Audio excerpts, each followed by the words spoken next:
Hi, my name is Pauline from Chronically Spicy, and I'm currently having a little anaphylactic reaction. This is just so you know, two or more medical body organs, body systems affected at one time is considered the medical definition for anaphylaxis. I have cutaneous symptoms right now, swelling that's happening. And my salivary system is messed up because my tongue is going dry, even though I'm like trying to drink water and eat ice. Because when your body's in distress, your body is like, hey, we're going to make sure we funnel the necessary to the necessary organs at, keep you alive and well, or alive in this case. And fingertips and, your tongue not feeling like you were stuck in the Sahara for the last 3 weeks without any water, that's not essential. So I'm just trying to wait a little bit before I medicate because I have been medically gaslit so often that I try to make sure I can go as long as I can before I have to ask for refills of certain medications. First, I want to show you what brought me on tonight to YouTube. To YouTube. And actually, it was a response to one of my recent shorts that I posted on YouTube from someone whom I'm assuming has only seen one of my videos. And it shows. It shows. Because honestly, I don't know what it is. I don't know if it's because I have ADHD, because I'm a writer, journalist, because, or if it's just something that, is comment hopping something that everybody does? Comment diving, because before I respond to anybody, unless it's just hey, how you doing, for somebody that I know, I don't comment until I've actually done a decent bit of comment diving and have familiarized myself with their content so that I can make an informed decision about whether or not I should say what my first impulse was. Should that stay an inside thought? Or can I say that out loud? You know what I'm saying? All right, give me a second here. Let's get screen share.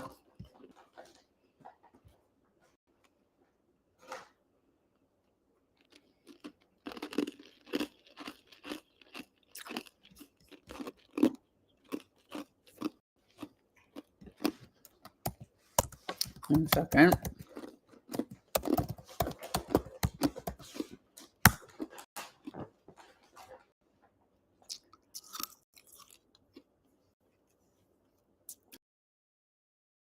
Because I used very often, I'm gonna phrase this. I used to save or to have really high standards for the kind of content I was going to share in regards to making sure the thumbnails were right and making sure I had the transitions and whatever, looking all professional and stuff. And then I realized, you know what, I'm either going to post the information and the experiences that I want to post, or I'm not going to, period, because that's just the way my brain works. And there's a couple of our regular favorite YouTubers that we watch that they literally, it's just them, the camera, and screw the thumbnail and the extra theatrics. You're going to take me as I am, or you're not. You're either drawn to the information I share and how I share it, or you're not. And if you're not, that's fine. Scroll on. But the people who make the time to stop in and make a huge point of telling you why they think you're wrong, when it comes to your own experience. That's a special kind of. Do you need a hobby? So here's the video that I'm sharing on YouTube. And second, we're going to turn the volume up on this bad boy. 1 second. Flip camera. Okay, 1 second. Let's go here. Here we go. Ready? Let's see.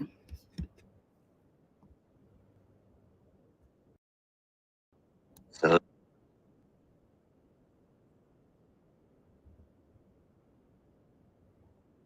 just in case you missed the beginning.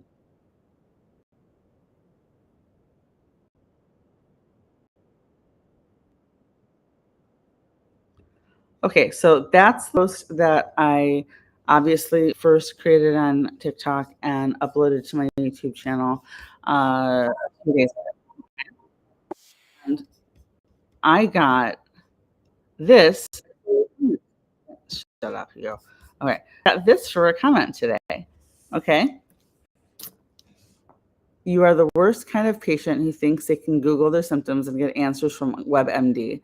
Ignorant and annoying. Save everyone the trouble and self-care at home. Don't come into the hospital. 1 second.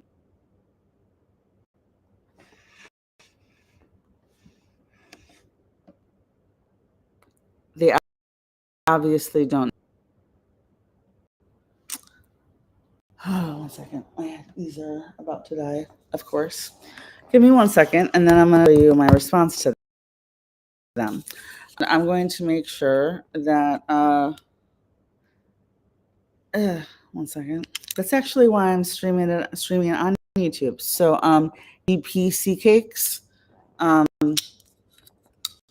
link this live to the comment that I came back with a response, because I wanted you to know that you weren't being ignored, and you were getting the attention you were looking for. Because you obviously don't just drop this for someone to reply, at least in their own defense or in the defense of someone else, because I don't know if you're a medical professional. I kind of hope you're not, with an attitude like this, but I've actually seen worse. Any advice on explaining to extended family who doesn't know anything about my allergic disorders? Why can't? I am assuming there's going to be a second part to that. I will wait for a second, Ellie. The response that I gave this person was, "Hey, Wisconsin woman love, Wisco woman love, Wisco man love." Sorry, I cannot read. Anyway, here's my response. This is called medical gaslighting. Chronically ill and rare disease patients often need to be more informed about their medical provider. Need to be more informed than their medical providers in order to stay alive and have at least some quality of life. We are often waiting months to years between appointments with specialists. I have to edit a couple of typos. I stay home as often as I stay home often as I can to stay alive. Not kidding. I have so many allergies. I literally just found out this week that I'm allergic to the only laundry detergent that I thought I could use. So I have to do an update on that because it is not coconut safe like I thought it was, and have shared on social media. And I also found out that I literally can only take one antihistamine. I'm allergic to every other one. I'm allergic to everything but Benadryl. Literally, and it has to be compounded, and it's not the kind you get in a capsule form. I will say that because of my allergies. Continuing, the rest of the comment goes on to read, and you should really watch more than one video before commenting. I had multiple chronic conditions and a rare autoimmune disease confirmed at the middle of this year. I wasn't wrong. It just took the doctors a decade or more to catch up with what I had already figured out. Have yourself a wonderful evening.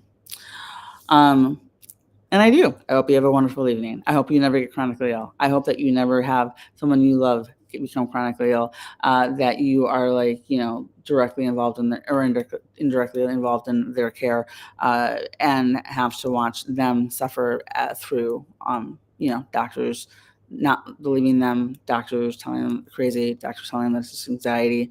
Thank you for the rose. I appreciate it.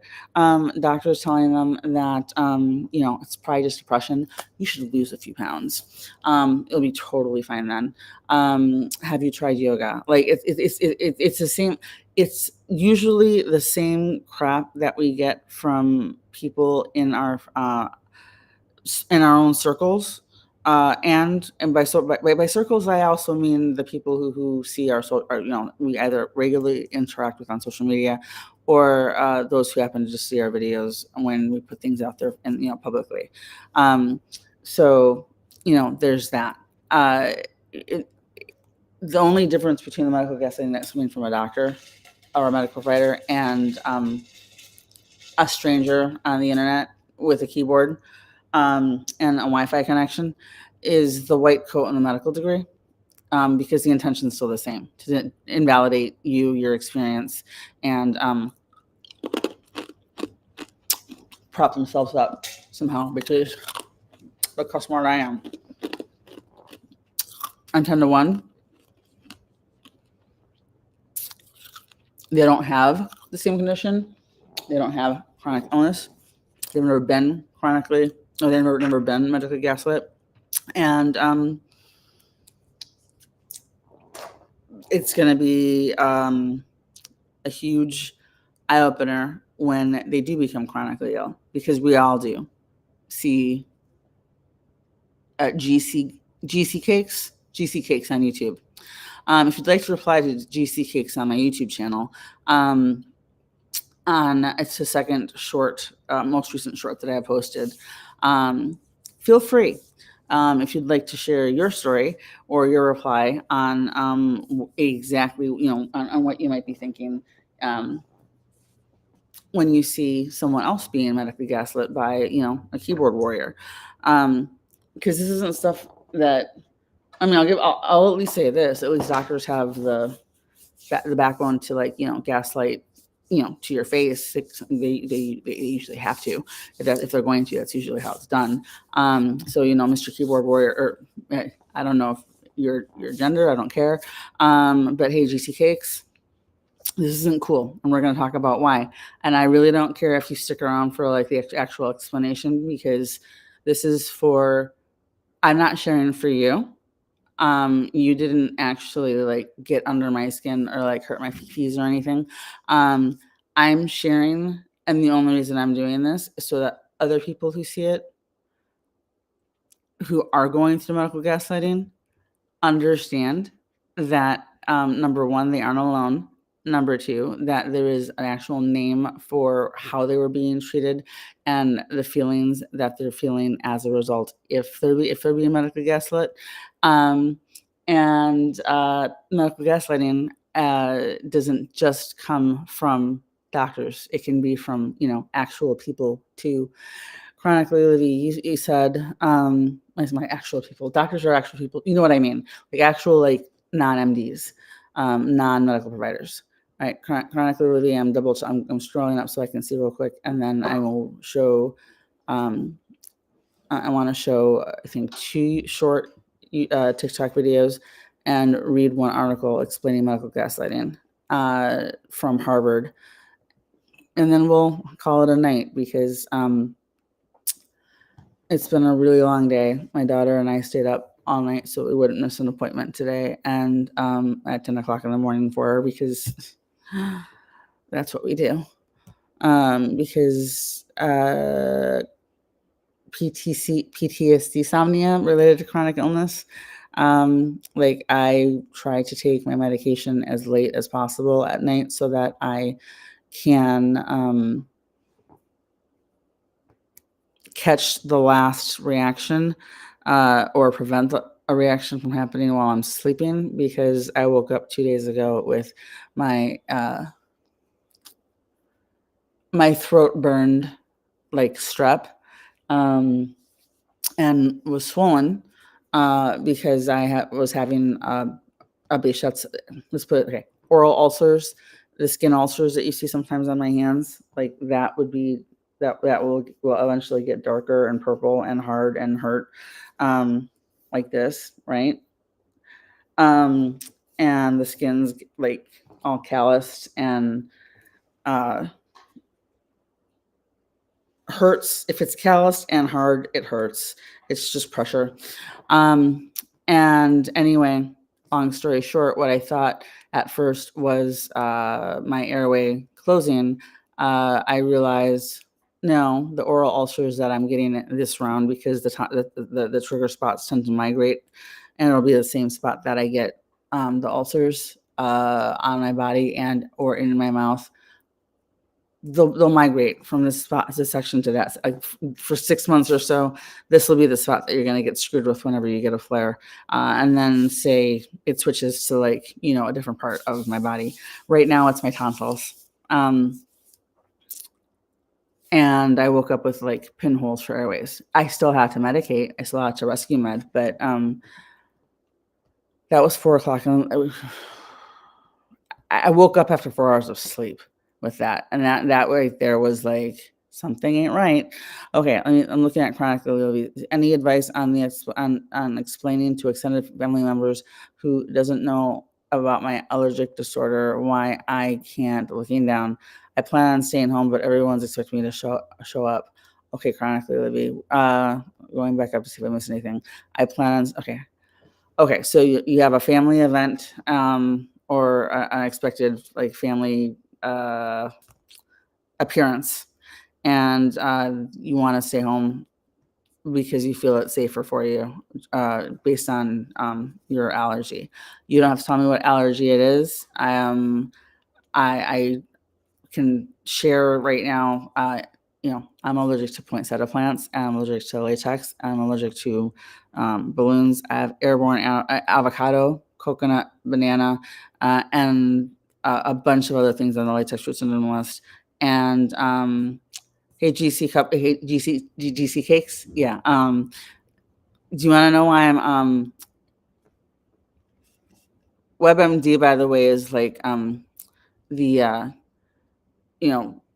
insert topic here for dummies for a lot of people, because you Google any symptom and it tells you that you have like malaria. Essentially, that's where we start. That's where we all start when we are trying to find out what's wrong with us.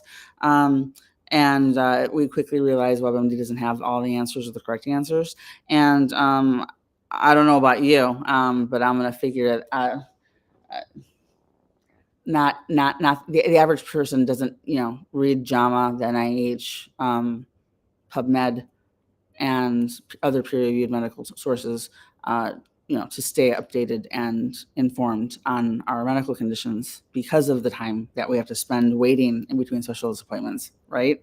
And there's a reason that my friend here on TikTok is trying to figure out how to balance her physical need to stay safe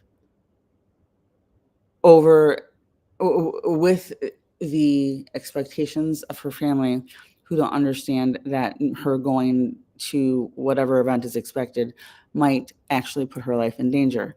I can't walk into a Target or a grocery store until after the new year, when the poinsettias all freaking die.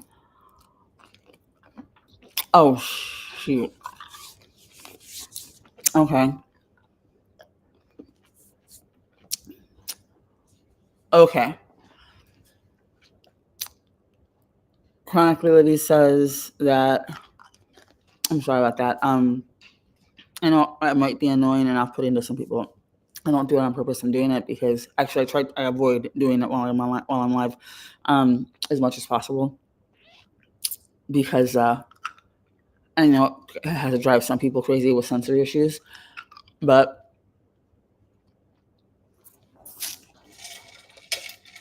my tongue's dry and my finger. I have to medicate. Okay. So chronic Lily says, how do I explain to them, meaning chronic Lily's family, that this person that chronically Libby can't eat their food because they have a history of anaphylaxis and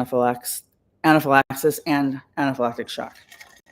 Okay, that's a big freaking damn. I'm sorry. 1 second.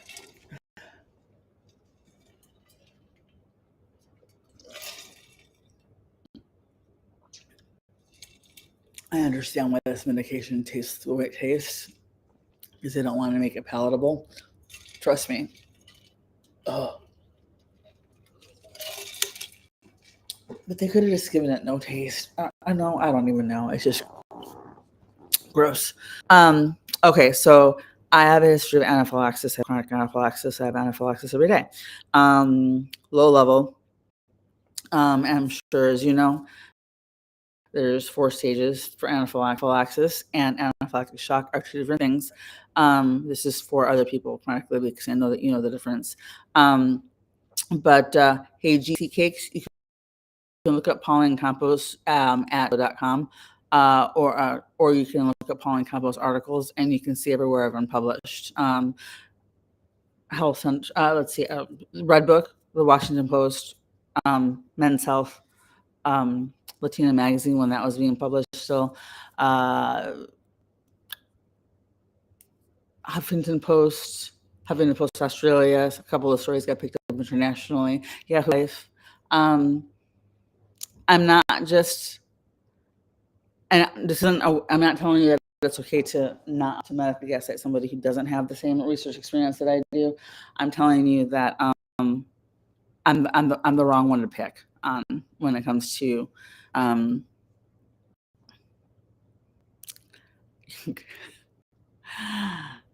ignorant and annoying. If you think I'm annoying, that's fine. But we're gonna make ignorant is the wrong word. Okay, so unless you have information or experience taking medical speak from experts and translating that into layman's terms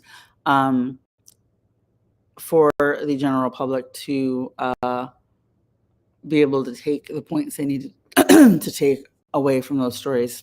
Some of them are on health, some of them are mental health, etc. Ignorant is not the right word.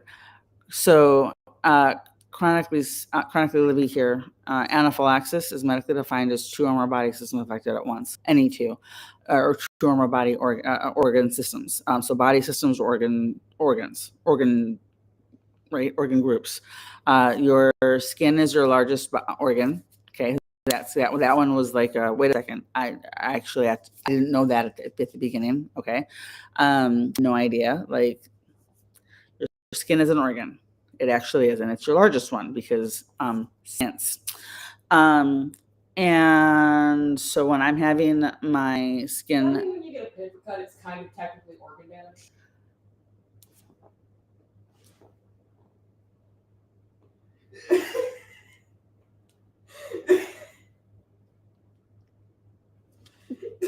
I'm sorry. I just had a scene flash in my brain of both of us walking dramatically into an ER that's medically gaslit me before. I can think of one that's pretty close, and be like, "What are you here for today?" I have organ damage, and I'm going, "Oh no! Oh my gosh! Let's triage. What's going on? What's going on? Is it cardiovascular? Is it this? Is it that? It's my skin." My largest organ has been compromised. Excuse me? You holds my hand out dramatically. Look, do you see that paper cut on her pinky? We didn't know if she'd make it. We could wait till April 1st. We should probably go to a hospital that's not close the closest one, just in case I ever actually have to go back for okay, yeah. So Livy, I'm still with you. I didn't forget. All right, so chronic difference between anaphylaxis and anaphylactic shock. Anaphylaxis is defined as 2 or more organ systems affected at once, and that can be anything from cutaneous and gastro. It can be hives. cutaneous, and mental confusion, a weird fatigue. And I'm not talking about like a little bit tired. I'm talking like if you have chronic fatigue or syndrome, right? And you just ran a marathon, spent 3 days going out sightseeing with family that's visiting, while pushing your house uphill both ways, in roller skates. And we're also like, just for kicks, carrying a 20-pound bag of rocks on your back, um, to like represent all the emotional, like, trauma that doctors, the medical system, and inadvertent medical gaslighting from family and friends have, like, how much they weigh on you, then you're close to understanding the kind of fatigue I'm talking about. It's the kind of like you go from like on. It's like flipping on or off a light switch. Like you go from functioning to on the couch like lethargic in a stupor, and you're just you have enough energy to like realize that you're tired, and it's weird tired. I call it allergy tired because that's all I can. I don't know. Um, I don't know how else to explain it. Um, and so anaphylactic shock is when your blood pressure suddenly drops, and your heart rate, your airway is closing. So on medical dramas, if you see, you're going to see this actually on a lot. It's not just going to be in writing, from even some medically respected sources, uh, online, and are going to misspeak and confuse one for the other, because anaphylactic shock is often referred to in the media as anaphylaxis, which is what I thought. That's what I thought. Like I had anaphylaxis for 17 years before I knew I was having anaphylaxis. I got my EpiPens like 4 years ago, and it took me 2 years to get over the fear of using them. So I don't know how many anaphylactic reactions I've survived. You listening, GC Cakes? Because, making sure. I'm allergic to ethylenediamine, hydrochloride, which it makes me allergic to medical, everything. Literally, from if my airway collapsed. No, my airway slammed shut during upper endoscopy, a few years ago. The second they inserted the scope, and the second it got past my into my esophagus, because that allergen trigger is in everything from corticosteroids to antipsychotics to anti-nausea meds to all antihistamines except for the one that I'm not allergic to, which is Benadryl. It's literally in everything else, and it's in dyes. It's in everything. So even getting an upper endoscopy put my life in danger. I'm allergic to anaphylactic to bananas, avocados, coconut, and bamboo. Okay. For like food trigger wise, and I'm allergic to a bunch of other. I have 150 individual allergens right now that I've tracked because my doctor told me that just putting the 5 groups down on my file isn't enough. They need to know everything, because obviously if I show up to a family picnic and end up eating something that messes me up, and I end up in very ER unconscious. They need to know what they can give me, which is nothing. But not knowing what you're actually allergic to doesn't really matter. The point is that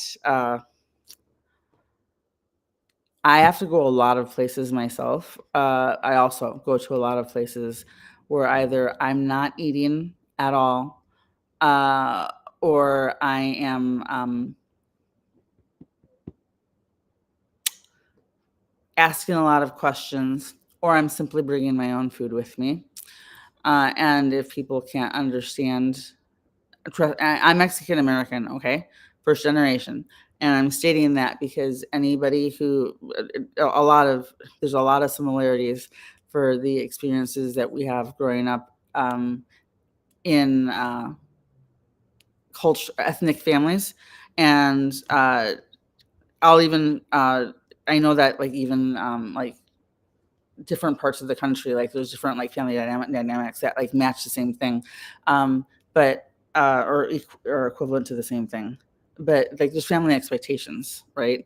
You don't ask questions. You eat the food that's put before you. You don't, in some cultures, it's insulting to add salt to a dish before you even tasted it, because that's indicating that you're automatically assuming that the person who cooked the food doesn't know how to, or you're like indicating that you already assume that the food's like basically sucks, and you're insulting, perhaps the parents of your fiance or something if it's the first time over. So there's a lot of expectation for that. You plan on bringing my own food, but don't know what to say when the relatives ask why. Okay. I just tell people, because I don't know. I don't know if your family gives you any baggage or crap about it. Hopefully they don't. But if they ask why, I would go with the simple truth. I would have two answers ready. The first one would be, I figured I have a lot. I've been diagnosed, or I have a diagnosis of allergy to X, or X, Y, and Z, depending on how many allergies. And but I still wanted to spend time with the family and come to this event. So instead of making things harder on other people by trying to make sure, if it's a potluck or you're at whatever it might be, I figured it was just safer to bring food for myself, that I know I can eat, that's safe for me to eat, instead of trying to explain to anyone else what I can eat and how they have to prepare it so it's safe for me. Because that's a lot of pressure on people. Or you can just say, "Oh, I'm allergic to pretty much. I'm allergic. My doctor told me it was safer just to bring my own." Yep. Yeah. See, if you're bringing your own cookware, utensils, etc. I have to do the same. Ooh, I never even. Crap. Thank you for saying that, because it actually didn't even occur to me. With my coconut allergy, coconut is poor. It's porous, right? So it gets into any, if it's not glass or stainless steel, like it's going to get. That's why I can't get anything to drink when I go to Starbucks, unless it's made in. I can get an iced drink in the cup that they're handing me, but the second I say coconut allergy, one of the staffers, one of the baristas or a manager is going to stand up and be like, "If you have coconut allergy, we can't make you anything blended, because we can't guarantee that there's not going to be any cross contamination in the blenders, because of the coconut milk that we use, and they use plant milk. They've got almond milk, soy milk, oat milk, et cetera, and they don't have designated blenders for each kind of milk. So like I can't. They're smart and trying to make sure that they don't get sued later if if there's a bad experience, if somebody makes me a blended drink, and I've disclosed coconut allergy, and then I have a reaction. You know, it's happened to me at home. We had to replace everything at home, and it never even occurred to me. It doesn't matter if the dish is brought in a tinfoil cover up, throw it, make and toss container meant for going to events. It never even occurred to me to ask, hey, what's this? What was this made in? Because if it was a what kind of oil do you use in your house? Like, because at that point, you basically have to find out from the family member who made, your favorite kind of salad or dessert or whatever. Like, so do you ever cook with coconut oil or almond milk if you have a tree nut allergy? Or are your utensils are your baking utensils plastic, or do you have the stainless steel kind? Because like seriously, you have to get into all of these questions just for my allergy, at least, to stay safe. You don't know your triggers except the smell of fish and tobacco and high emotions. Okay. I'm going to ask you a question. I'm not diagnosing, but I'll ask you a question. Have you been have you suspected, looked up, or been evaluated, talked to a doctor about the possibility of mast cell activation syndrome? And or latex allergy. Okay, and I'm going to explain in a minute why I asked about latex allergy. The mast cell explains right when I saw the high emotions. Yeah, we are allergic to our feelings. Like we can be. It doesn't mean automatically we are. Mean that we are, but we can be allergic. Not latex allergy, but MCAS. Right. And I'll tell you why I asked you about fish in a second too. But one second. Why approve? Okay, for some reason your comment was hidden. I'm not sure why. I just fixed it. But so with mast cell activation syndrome, triggers can include everything from food that is high in histamines, smells, any smells.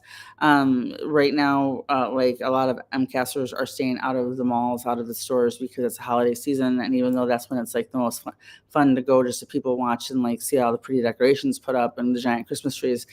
You know, everyone's got like Christmas in a bottle being funneled into all of their stores, like on freaking triple power. And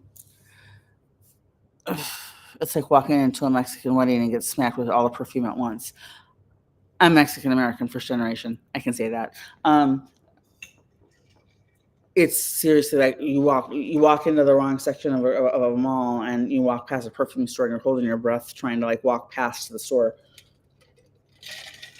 Or you walk in the wrong entrance and it's the makeup and shit. And it's the makeup and perfume section. And you're over here like basically running for your life, so that you can get through the makeup and perfume section before you take your first breath. So I completely understand. And the tobacco thing, that anything, sense from smells of foods, certain foods, all foods, and food groups, and even I had an anaphylactic reaction after watching Top Gun because I was crying at the end because I got all nostalgic. Even though I was really, really little when the first one came out, and I didn't remember. You know what?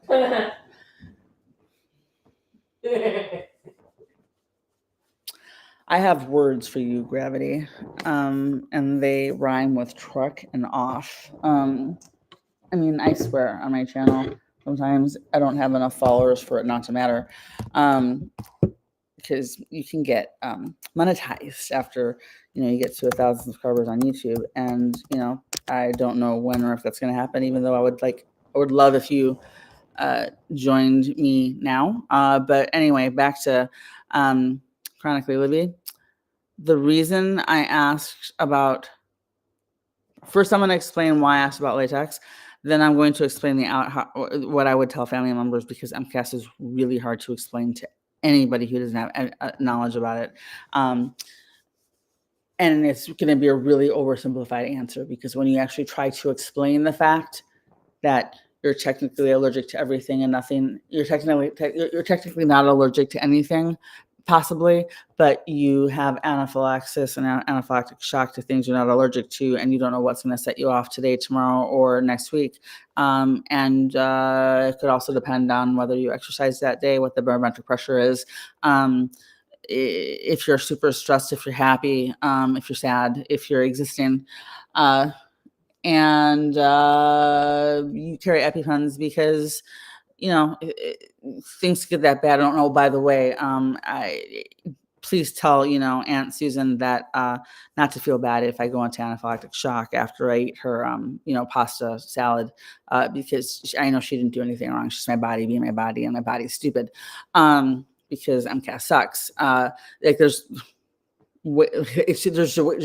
just so much to explain about that takes us forever to understand on our own, and what our own triggers are, that the simplest answer is I carry EpiPens because I have a lot of allergies that the doctors haven't been able to explain, and I've had anaphylaxis and anaphylactic shock, and my doctors told me it's safer to bring my own food to like potluck events and stuff. And I wanted to make sure that I could spend time with with y'all because I love you and I miss you, and the holidays are coming up. Right? I'm assuming that's what you're talking about. For Thanksgiving possibly. I would rather bring my own food and spend time with you guys than not come at all to stay safe. And I'm glad, and I'm glad that I'm able to be here. So how have you been? And then deflect and change the subject. And if they ask for more questions, then you can share. You know that doctors, the condition I have is called mast cell activation syndrome, et cetera, et cetera. Can you send that prompt to me, what you said about the EpiPen, so I can write it down? You know what? Yeah, I can create a like me. I'll do one of those text only posts. And maybe I'll do a collection of that. Might actually be a good series to start. Like responses, prompt idea responses for X situations. So if anybody in the comment section has either medical gaslighting questions or prompts that they'd like to see possible answers or scripts, options posted, let me know, because it could be a series that I could actually start on the YouTube channel. And I don't mind at all. Actually, I like knowing. I like to try and tailor the information that I'm trying to provide to what you might need. You know what I mean? And I completely understand, because I'm also autistic and ADHD, and if I don't know what to say, sometimes I don't say anything. So I'm like rehearsing on the way in my brain, like what's the best response for something? What's the best way to say something, so that I can explain to them why I have EpiPens and why I brought my own food. Totally understand. And honestly, again, for anybody with MCAS who is trying to figure out how to navigate the holidays, because oh my gosh, that's a whole hellscape of family traditions, and respecting your elders, and do you know how many hours of time, how many hours I spent cooking this or preparing this, or but I brought this because it was your favorite when you were a kid, or whatever.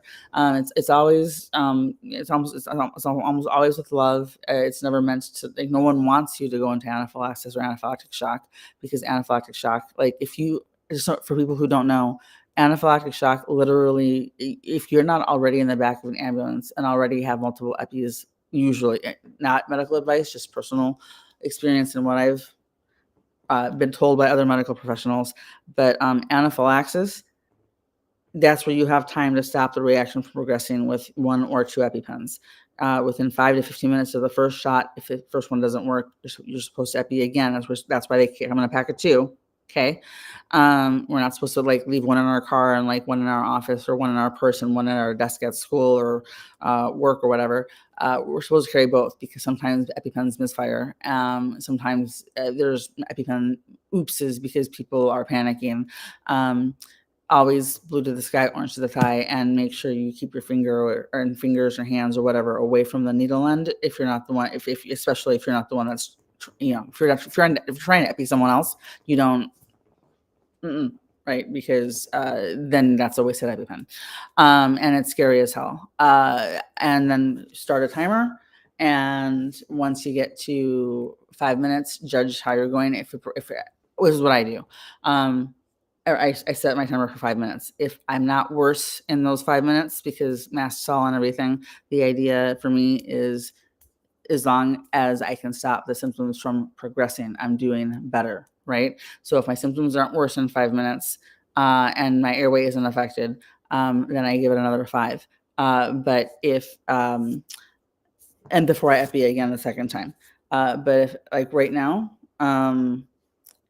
this is starting to feel better because I took one of my rescue meds, and I do have my EpiPens, which I'll probably have to use before I go to bed, if the expected histamine dump comes in the next 2 hours or so.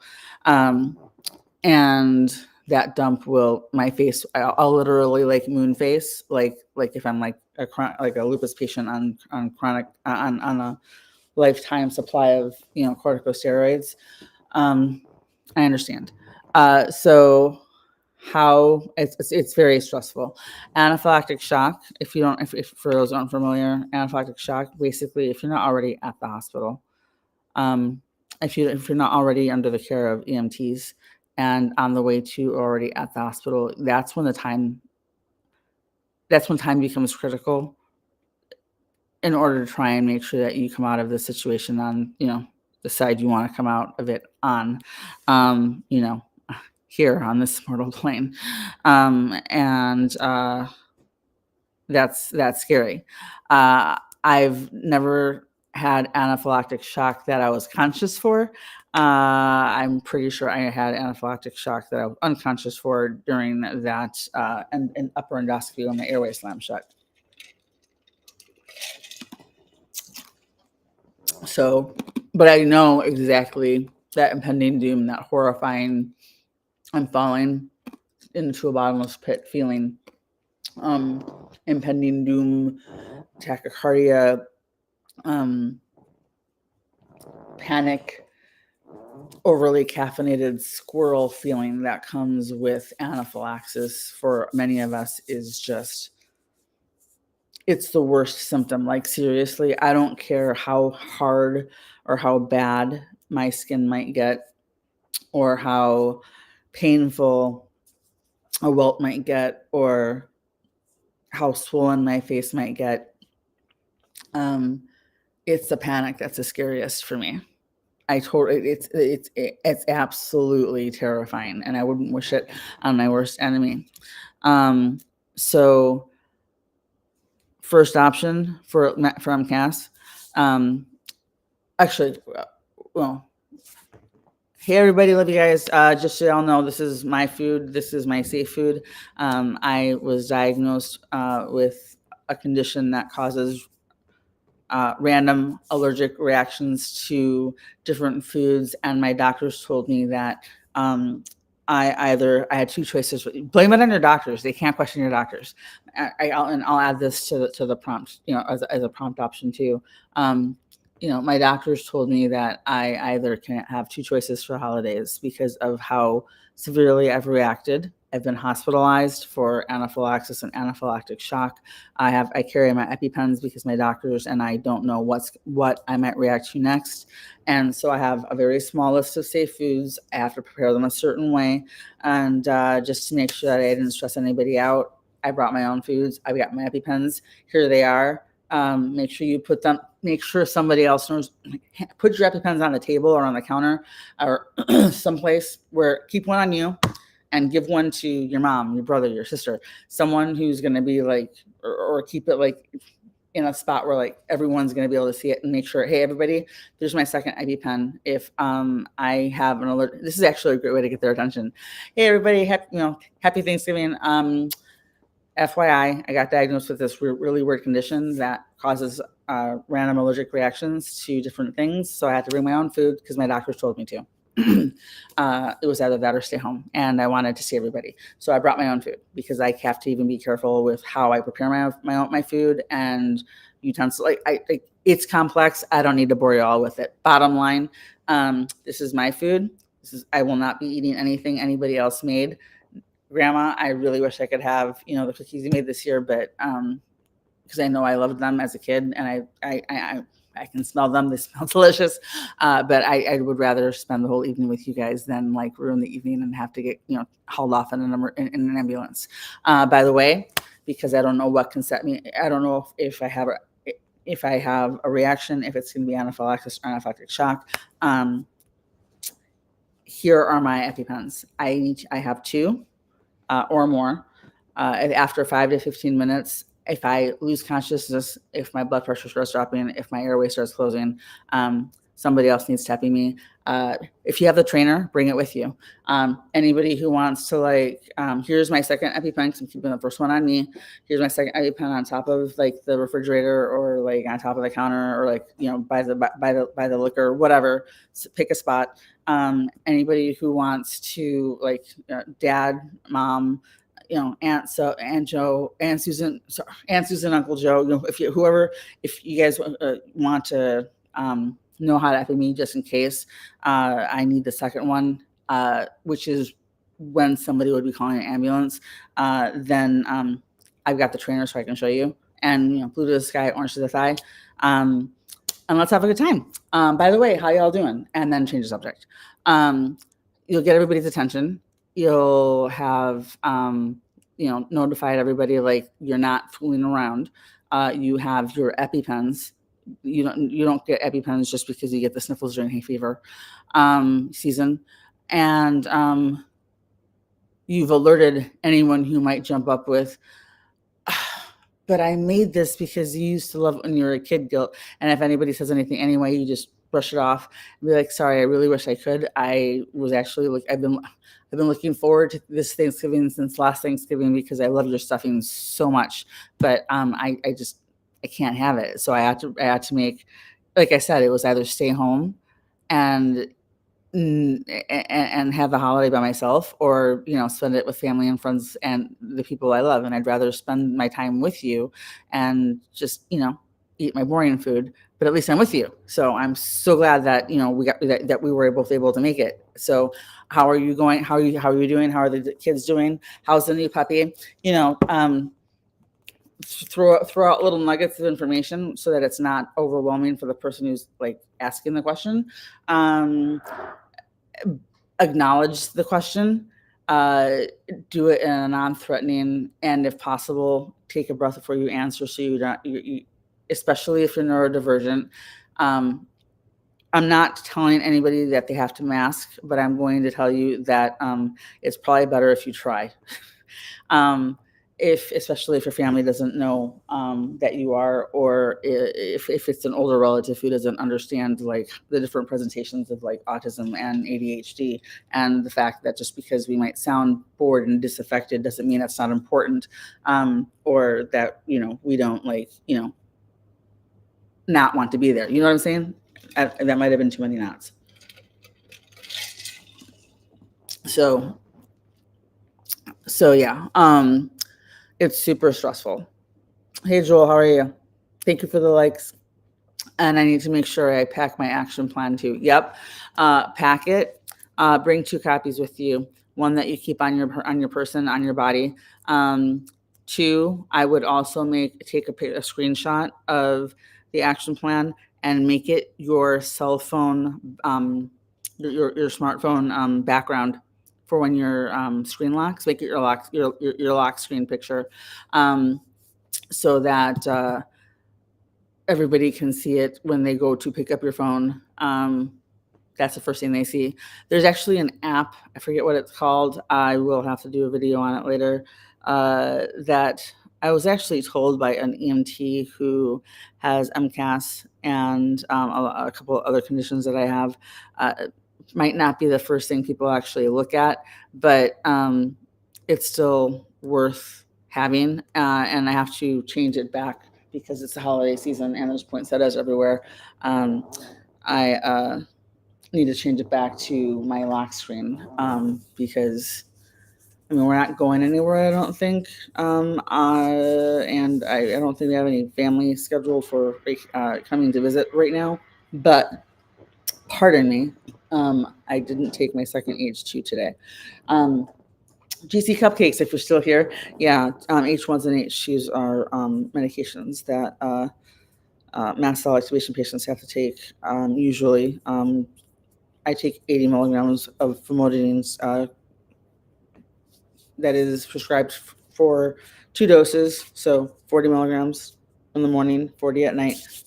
Because it helps to control my mast cell activation syndrome, because your body kicks out multiple mediators that cause allergic reactions, and We only have treatment for 2 of them right now, and those are the H1 receptors and the H2 receptors. So back to that thing where you called me ignorant. Let me know when you start to reconsider. Okay. All right. So the action plan.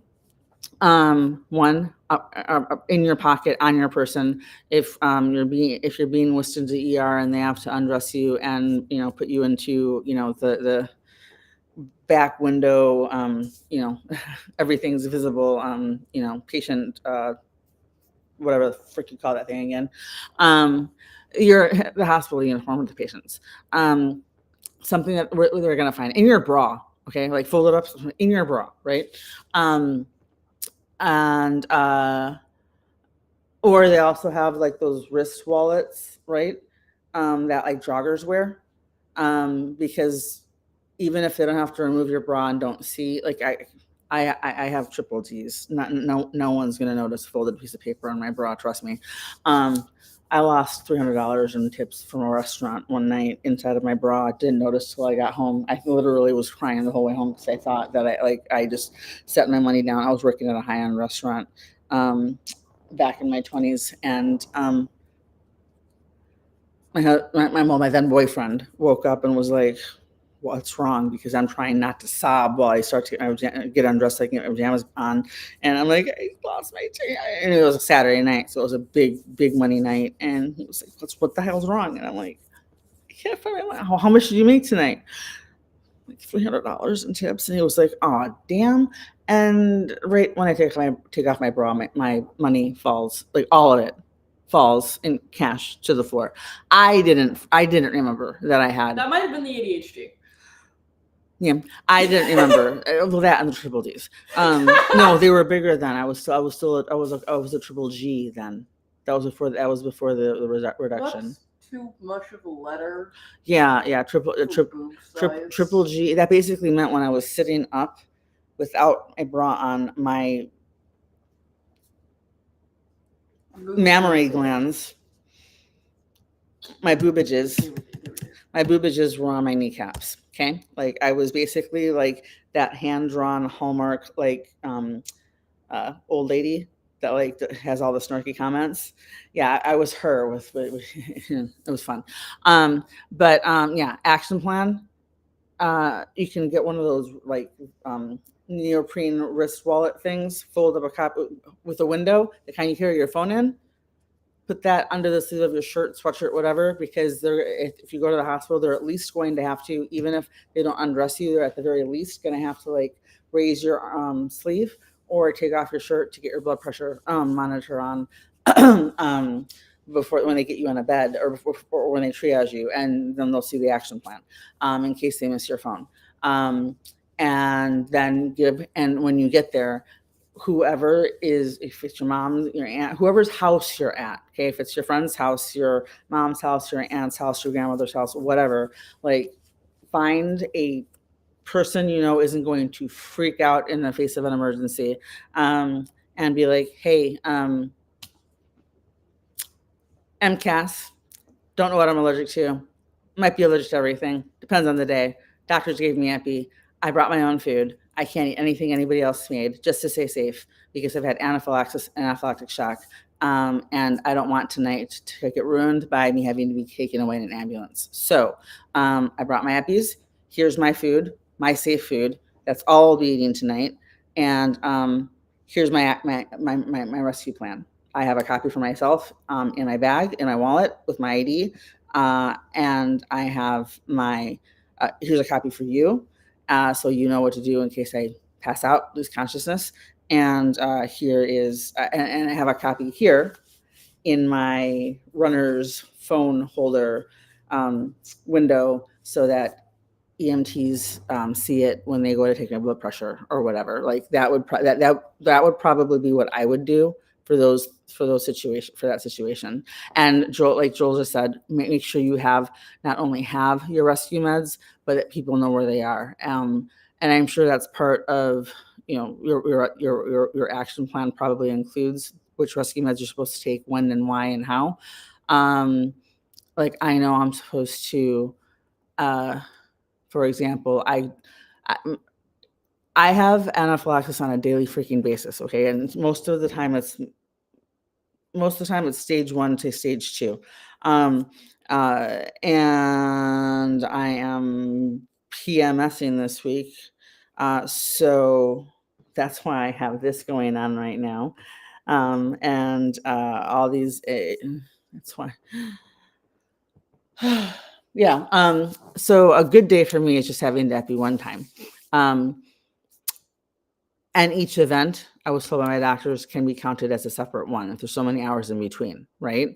Mind you, I'm not giving you medical advice because, yes, there are such things as biphasic reactions, but those are usually associated with IgE-mediated allergic allergic triggers, where you basically have like an anaphylactic aftershock, so to speak, to the first earthquake. And that could be like you could have an anaphylactic reaction in 48 hours from a peanut butter and jelly sandwich because you're allergic to coconut and didn't realize that the peanut butter contained palm oil, or you're allergic to gluten and you didn't realize, you thought that the bread you ate, that you thought that the bread was gluten free or whatever. It can take up to 48 hours for anaphylaxis to actually hit, just so you know. But when it comes to mast cell activation syndrome, usually when an event is over, that's one histamine dump. Usually, okay? And that could last for an hour or an hour or two. It could last for 15 minutes. It depends on if you got your right medication, follow your rescue plan, etc. If you're at the point where you have a rescue plan and you know to bring your own food to a family event for the holidays, and you're practicing what to say to people so that they understand and you don't make things awkward or hurt feelings, etc., and make sure you have a good time in the process, then you probably already know this. So this is just for anybody else who happens to need the information. Oh my God, managing this condition with the holidays is insane. But each, let's say you have a reaction, because I can have up to 3 or 4 during my bad weeks when I'm in a flare. And my worst time is right before the week before my cycle. Or my daughter's. I react. So 2 weeks out of the month basically is hell. And I'm probably going to have to fast tomorrow and Friday. Wait a minute. What day is it today? It is Friday. I'm probably going to have to fast all day tomorrow so I can eat on Saturday and Sunday. And then I'm probably going to fast Monday, Tuesday, and I'm probably going to fast starting Monday through Thanksgiving Day so that I can eat on Thanksgiving Day, because that helps me control my histamine dumps and histamine levels, because if I eat more than twice in a day, I trigger too many reactions. So that being said, that's why each histamine dump, which for me, if I have more than one in a day, it's usually, I mean, I don't know. It could be hours apart, maybe sometimes even 12 hours apart. It's a separate incident. Okay, so if I have to epi again, I don't have to. If I epied twice the first time and symptoms resolved and I was able to continue my day and everything's fine and my airway never got affected, I'm good. But if I get to 6 to 12 hours later and the same thing happens again, then after complete symptoms we're here, okay, good, symptoms stopped progressing worse, then and 6 to 12 hours later I have to do it again, then we're talking a second event, and it's not considered a need for a third epi for the first event, so I don't have that. You know what I mean? But on your action plan, I would create a separate documentation or handwrite or an addendum to the copy that you hand your family members or your friends, whoever's house you're going to, symptoms to watch out for. Because they might not know that, for example, when I start picking at my tips of my fingers. It's not because I have OCD and no judgment to anybody who does. Okay, I have my anxiety level. I have my anxiety is so bad that I'm fairly certain my anxiety needs medication. Okay, so I understand, and I'm not here to make anyone feel like I'm not knocking anyone. I'm empathizing, but see, like if you see me doing this, if you see me picking at, if this gets dark, purple, raised, and I'm doing this, um, it's not it's not my ADHD. I'm not stimming because of autism. I'm reacting. I'm reacting. I said that's the first sign of a reaction. If you notice that I'm drinking too much water, and these are just ideas for you. Like, if you notice that I'm drinking a lot more water than I was like just a few minutes ago, and it sounds like my tongue is thick, or I start to slur because my tongue is swelling, or my lips are swelling. If you start to see like facial swelling or angio, like don't even bother with the word angioedema. If you start to see facial swelling, or you see that my fingers are starting to get swollen, if you see me getting flushed and red, if it sounds like I need an inhaler, and you're seeing two or more of like your most obvious trigger reactions, like symptoms happening, I might not realize it because I might also be in a state of I might start to disassociate. I might have mental confusion. I might this. I might that. Right. So if somebody could kind of like be my emotional support human and just kind of like watch out for me tonight.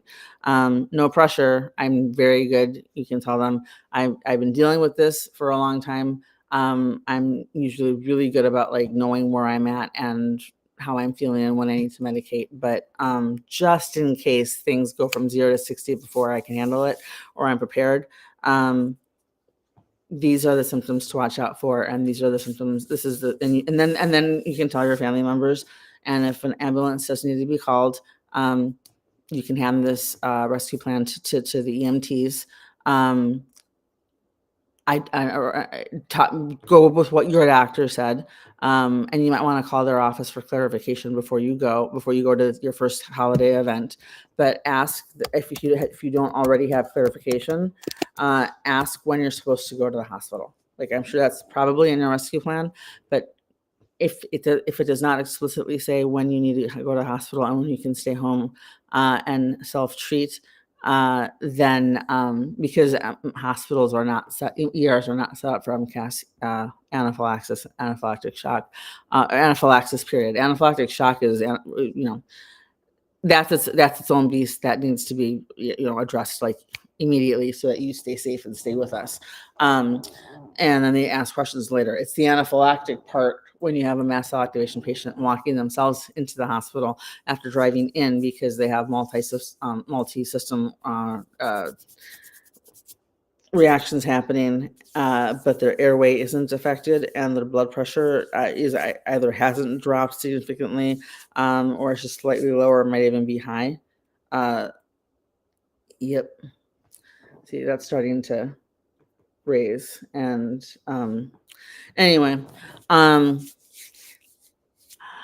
on we go with the show. Yeah. I would definitely make sure you put on the action plan the allergens, right? That you know of, your triggers that you know of, your the rescue plan, when to epi you in case your first reaction is anaphylaxis or losing consciousness. If you just lose consciousness, your airway is fine. Bring a blood pressure cuff with you if you have one. Because I can guarantee you, if I walked into a family member's house and said, Anna, and started explaining, and they asked me, well, how do I know if your blood pressure, if they asked me like to explain the anaphylaxis versus shock thing, the very first thing they're going to ask me after I explain the difference is, do you have a blood pressure cuff with you? Bring that with you too, along with your rescue meds, and when you're supposed to be medicated, and how to medicate you if you're unconscious, because just passing out and I know this is gonna sound, the average human pre-chronic illness to me would be like, that's crazy. I can't believe you haven't gone to the hospital. Why didn't you go to the hospital? Currently, how many times did you have reactions today? 4 times. I only epied twice. But everything's decent. It's not horrible. I've got anaphylaxis right now, but that's fine. Because anaphylaxis is not what you see on TV. This is what anaphylaxis can look like. This. You just poked me exactly in the spot that I medicated last time. How the hell do you do that every single time? It's not intentional. It's like, it's not like I'm looking when you do it most of the time. It's like right there. Brain is hardwired to want to press the button even if I don't actually know where it is. Look at my eyes. I don't want to get up. Check your heart rate. If it's fine, you can get up. Okay. I hate you. I don't pull the mom card with my child unless I like, because when I was a kid, it was always, Dad was from Mexico. When he came home from work, we took off his boots for him and got him something to drink. No questions asked. He was a good guy. It was just expected. And traditional mom, a whole bit. But I'm not telling her she has to get up if she's laying there on the couch and fill my ice for me and my water for me unless I know her heart rate is okay. Because if it's jumping, then okay, I'm gonna get off my ass and get my water myself. If anybody wants, what is it? It's not horrible. It's going. It's in the 120s, isn't it? No, it's below that. It's just higher than I expected it to be, considering the fact that I've just been sitting here. Oh, what is it? It was like 112 when I checked, but it's currently. I was gonna say 115. Well, it's like bouncing between that and like 89-ish. You're jumping from 89 to 112. It just does that. Yeah, I know. It's like really that weird for me. Yeah, I know. You're acting like my heart rate's ever been like stable. No, I'm just like more than like maybe 10 seconds. No, I know. Well, I'm sleeping. The same thing happens to me. I'm gonna ask. I have one of my mutuals has hyperpots, and I'm gonna ask her about like that and what she uses to what her action plan is for that and medication is for that, and how she got tested for that specifically, or if that was included in the pill table test. And I also have to ask, hey, with the fact that because I think during that week, that was one of the trips to Mayo Clinic where I actually had all of my medication, and because they never told me not to medicate before. Yeah, I don't think they would have. Right, because normally it doesn't even matter for most people. Right, but for me, I think it does. Joel, I have a question. Anybody in the comment section, if you have POTS or regular typical POTS or hyperpots, and you had a tilt table test and you have mast cell. It's possible to also just get one of those tests on a day where you don't actually have a lot of symptoms. So. Right, so the time of the month, I might have to try and time it for like. Okay, so here's a very specific pool of people or if you just have medical knowledge in general on this, because GC cakes, this is how we inform each other as a community, because a lot of times our doctors don't know, all right? And at this point, GC cakes represents every single person who thinks that they know enough about what they don't know about in order to blanket throw out commentary on how we just need to stay home and take care of ourselves and stay out of the hospital. Guess what?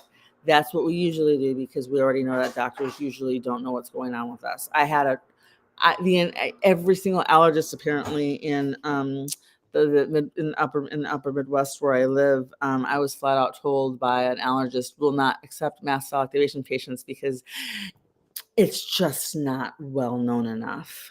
Pardon me, sir. I could do a whole book on mast cell activation syndrome right now, which you probably wouldn't stick around for, and I wouldn't expect you to unless you actually needed to. But I'm informed because I need to be. I'm informed because sometimes there are 5 months between appointments with specialists, and I need to stay alive.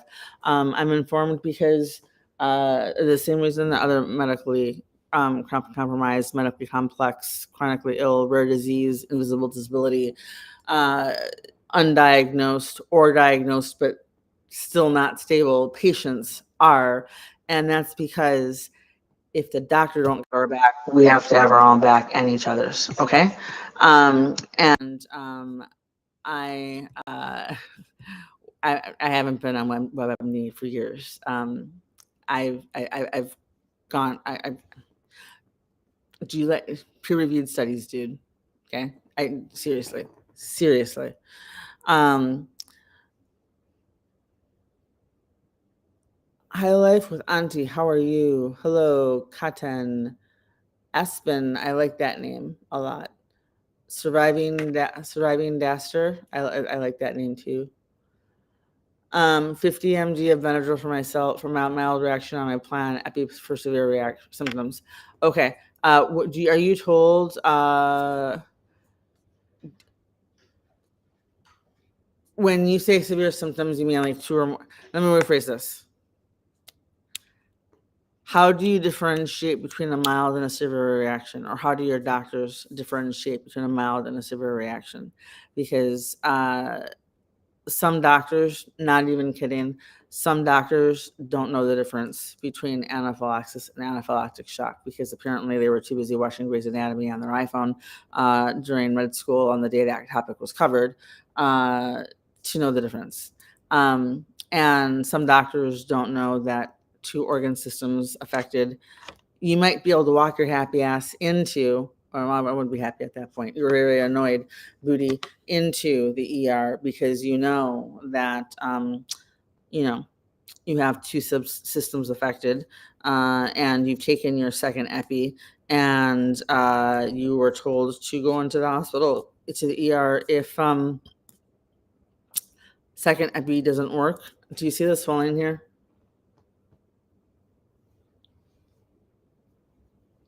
Right there, all of that's getting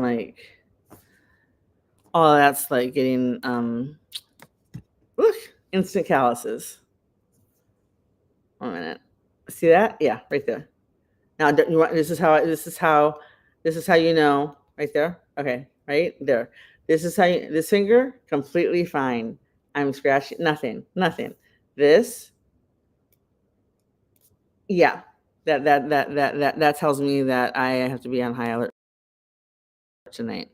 So yeah, but yeah, what's the okay? Okay, so 50 milligrams Benadryl for that's what I'm on. For I have 4 times a day.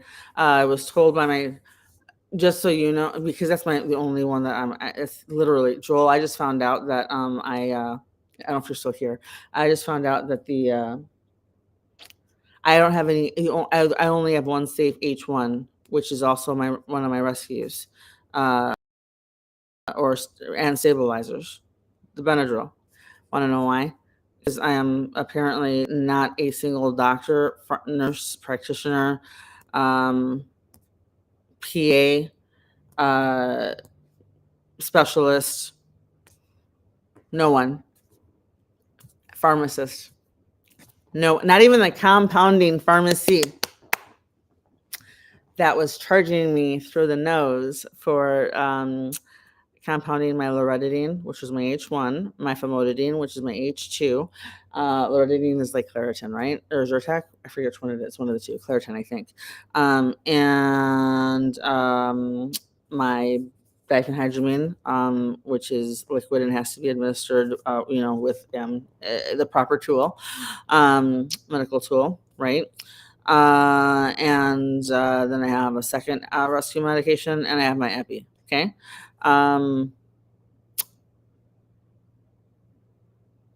Sorry, I just ADHD'd. Because that's a verb. I plan on keeping my food in a separate cooler bag away from everyone else's. I would totally do that too. I would also make sure, do any of your friends, whoever's house you're going to, since tobacco, smell of tobacco is one of your triggers, I would probably, if you've got an older uncle, or like, I don't know if anybody in the family smokes, I'm not telling anyone else what to do with their body, right? But I might, especially if it's someone I close to, like an aunt or an uncle or a family friend. See, can you see right there? Yeah, but I can't. I'm not at the point yet. Oh, wait a second. I can Benadryl. Okay. Anyway, I would probably ask if they would be, take them aside privately, and your uncle's house. Okay, if anybody is a smoker, I would plan on taking your uncle aside because it's his home, which means he's going to have. There might even be, there's going to be the people and there might be some people that you don't. Maybe I would probably take him just a sec. I would bring a bribe with me to soften the, hey, can you please play the bad guy for me for just a second? Here's a favorite bottle of an adult beverage for you, Uncle. Can you do me a favor? I've had, very, very quickly, you can just simply say, look, I already, everybody heard what I just said, Aunt so-and-so has the rescue plan up on the refrigerator on a magnet so everybody can see it under a magnet. But I don't know if anybody here smokes that you might have invited that I haven't met before. I've had to go to the hospital before for anaphylaxis and or anaphylactic shock just because of the smell of tobacco. And that's going to linger. If anybody, even if you've never smoked, if you've worked in a restaurant, been to a bar, whatever, before or even sat in a plane when you were a kid when smoking was so loud on planes, which is, God, that's such a weird thought now. The smell lingers. Okay, you can get home from working a night as a bartender and being a non-smoker and come home smelling like you just smoked 3 packs. So that being said, hey uncle, can you do me a favor? Can you play the bad guy for me? Here's your present. Merry Christmas in advance. Can you please sure people can't smoke? Like, obviously they'd be going outside, but the smell lingers, and if I get if it triggers a reaction, it could be bad, and I might end up at the hospital. So I don't want to ruin anybody's night with stress.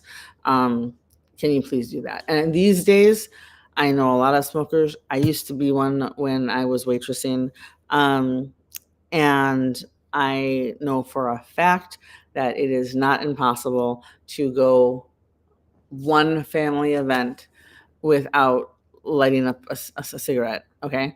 Hell, my father, my father, I remember he only smoked on special occasions. Like, I think I remember seeing him smoke like 3 cigarettes in my entire life. And one of them happened to be on my college graduation day, and he was outside with a friend who smoked, and it was on the front porch, which was his mistake because he wasn't paying attention to what time people were showing up. My grandfather, the patriarch of the family, showed up from Mexico. Let me rephrase that. The entire family's from Mexico. He never learned English. He didn't have to because he worked in construction, and he helped build a lot of the freeways in the Detroit area. So he was very respected in Mexican town. Anyway, what else shows up while my father's outside with and just walked past my father with my father looking like literally a 13-year-old caught with like a liquor bottle in their hand when their parents come downstairs in the middle of the night.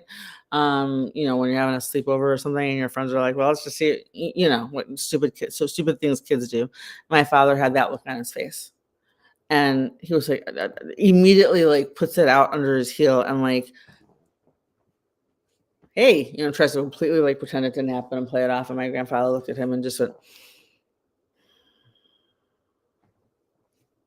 walked inside. Everyone outside went stone cold quiet. Little 5-foot, little Buddha shaped Mexican man.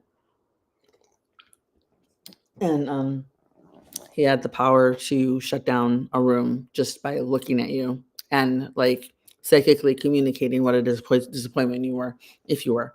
And my father was like, I don't smoke in front of him. That's why. This is why I only smoke on special occasions. And honestly, he goes, that was my fault. He's like, he told me, he's like,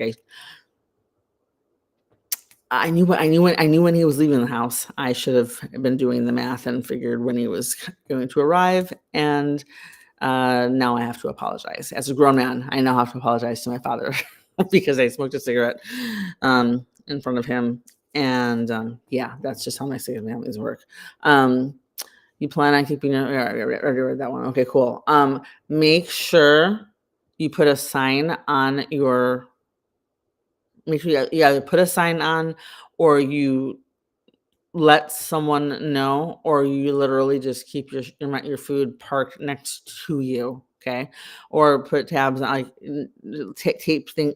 Do not touch, please do not touch, this is allergy safe food for, and then put your name only, because the possibility for people not thinking and like double dipping or using the same utensil they used in something else that was prepared by someone else and using it to serve something from like your food. If you don't bring a communal dish or whatever and it's just for you, if it's meant just for you, bring them in containers that are small enough to indicate, hey, this is a single serving, and have a sign like do not touch.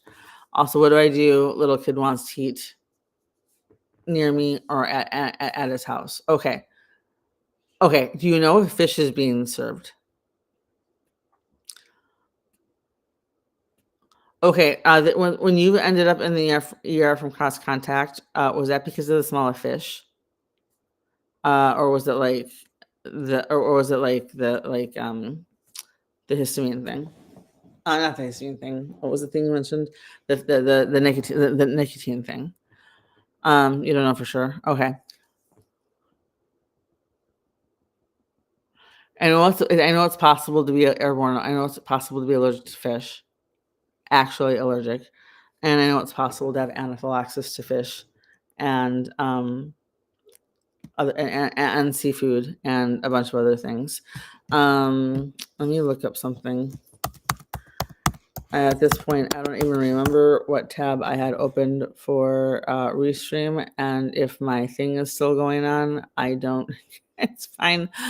I'll delete it later and just reply to GC Cakes later. But if you want, and you're following along here, I had somebody on a YouTube upload I did on my second to most recent short. Tell me in a comment that I'm one of those annoying and ignorant patients who, thinks WebMD has all the answers, and to just, not bother everybody else, keep to myself, self-care at home and stay out of hospitals. And I was like, yeah, a lot, okay, let me see but if you'd like to, you can check out my YouTube channel. And if you want to comment on that, comment to GC Cakes, feel free, because that was medical gaslighting, and that was coming from somebody who has no idea what mast cell lactation syndrome is like, how it affects us, or the fact that it can actually be life-threatening. Yeah, I'll just do a separate video on him later. Not on him, but responding to him later. So let's see. Chronically Libby says, no, I had chicken once on a stick thinking it was safe, and it sent me to shock in 20 minutes and lights and sirens. Okay, where was the chicken from? If it was chicken on a stick, was that like at a festival outing, state fair outing, restaurant, or like the ones that come in like multi-packs, like from like the big box stores, like, where you need a membership to shop. One second. Chicken is safe food for me, so that's why my allergist thinks it's cross contact that happened. Yep. I can tell you that a lot of foods, especially if they're processed, even I think there's actually, let me see something. Let me look see if I can find this. I can't remember. There's chicken kebabs my husband used to buy me from. Oh, my fucking tongue.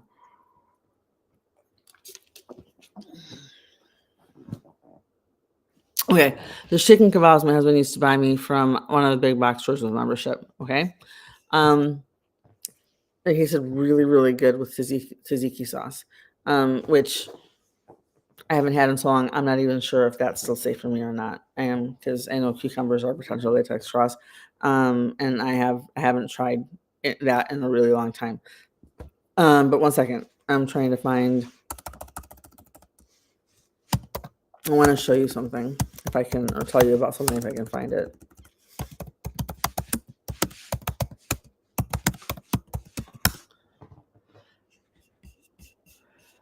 Let's see. Okay, this might be it. This might be it. I want to see if I'm right. Yep, those were the chicken skewers. Okay, so first let me check. 1 second. Okay, we are going to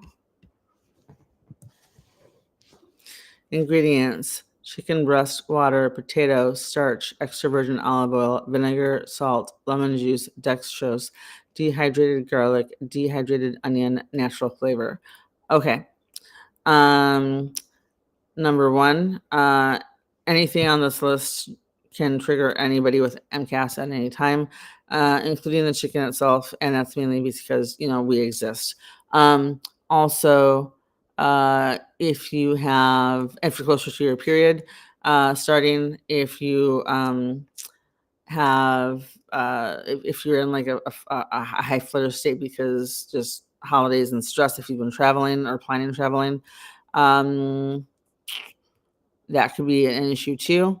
Potato starch is a potential latex allergy cross or oral allergy food syndrome cross because it's white potatoes that are on the latex allergy cross list.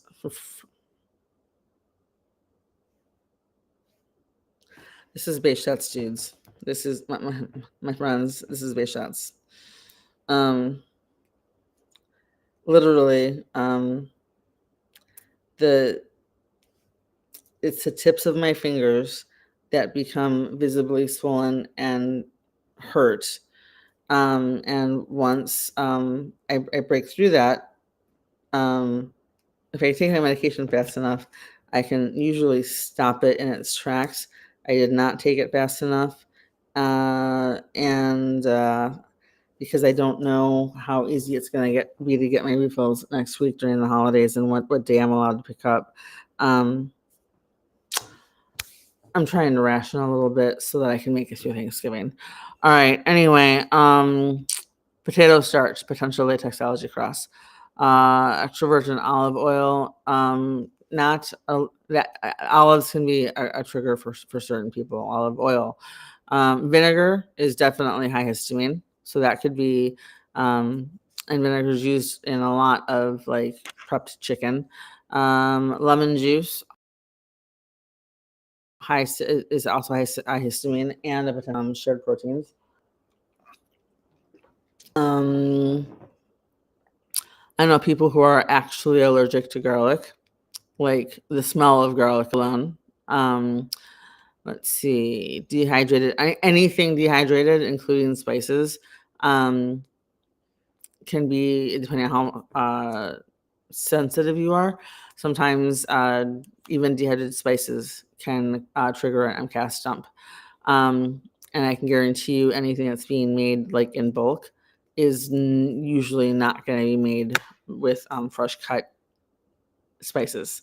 It's just not feasible. And natural flavor can include anything.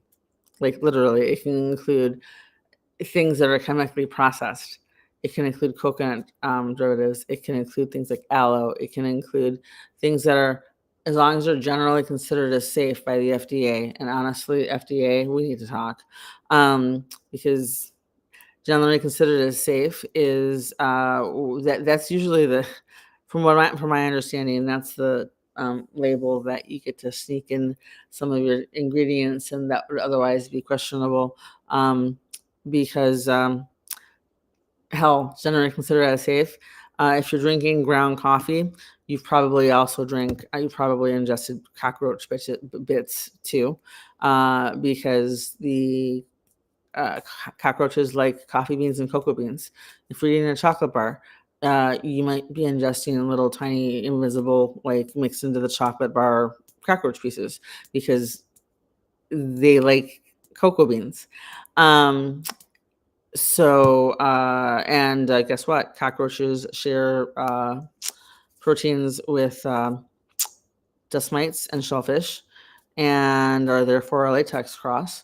So if you don't have histamine intolerance and you've had weird reactions to chocolate and or coffee and can't figure out why,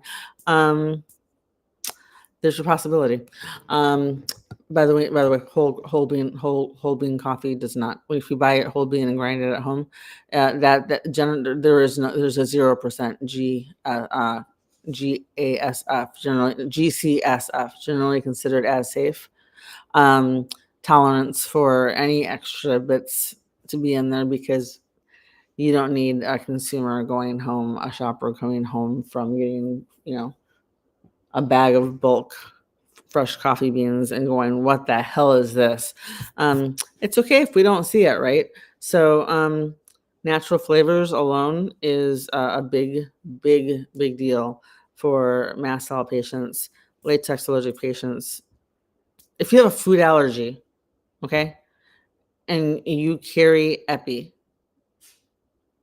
natural flavors alone is often a good enough reason to stop eating that food if you've reacted. Like I usually give it 2 times and I'll wait a week. Like, okay, well maybe I'm reactive right now. I'll try again next week.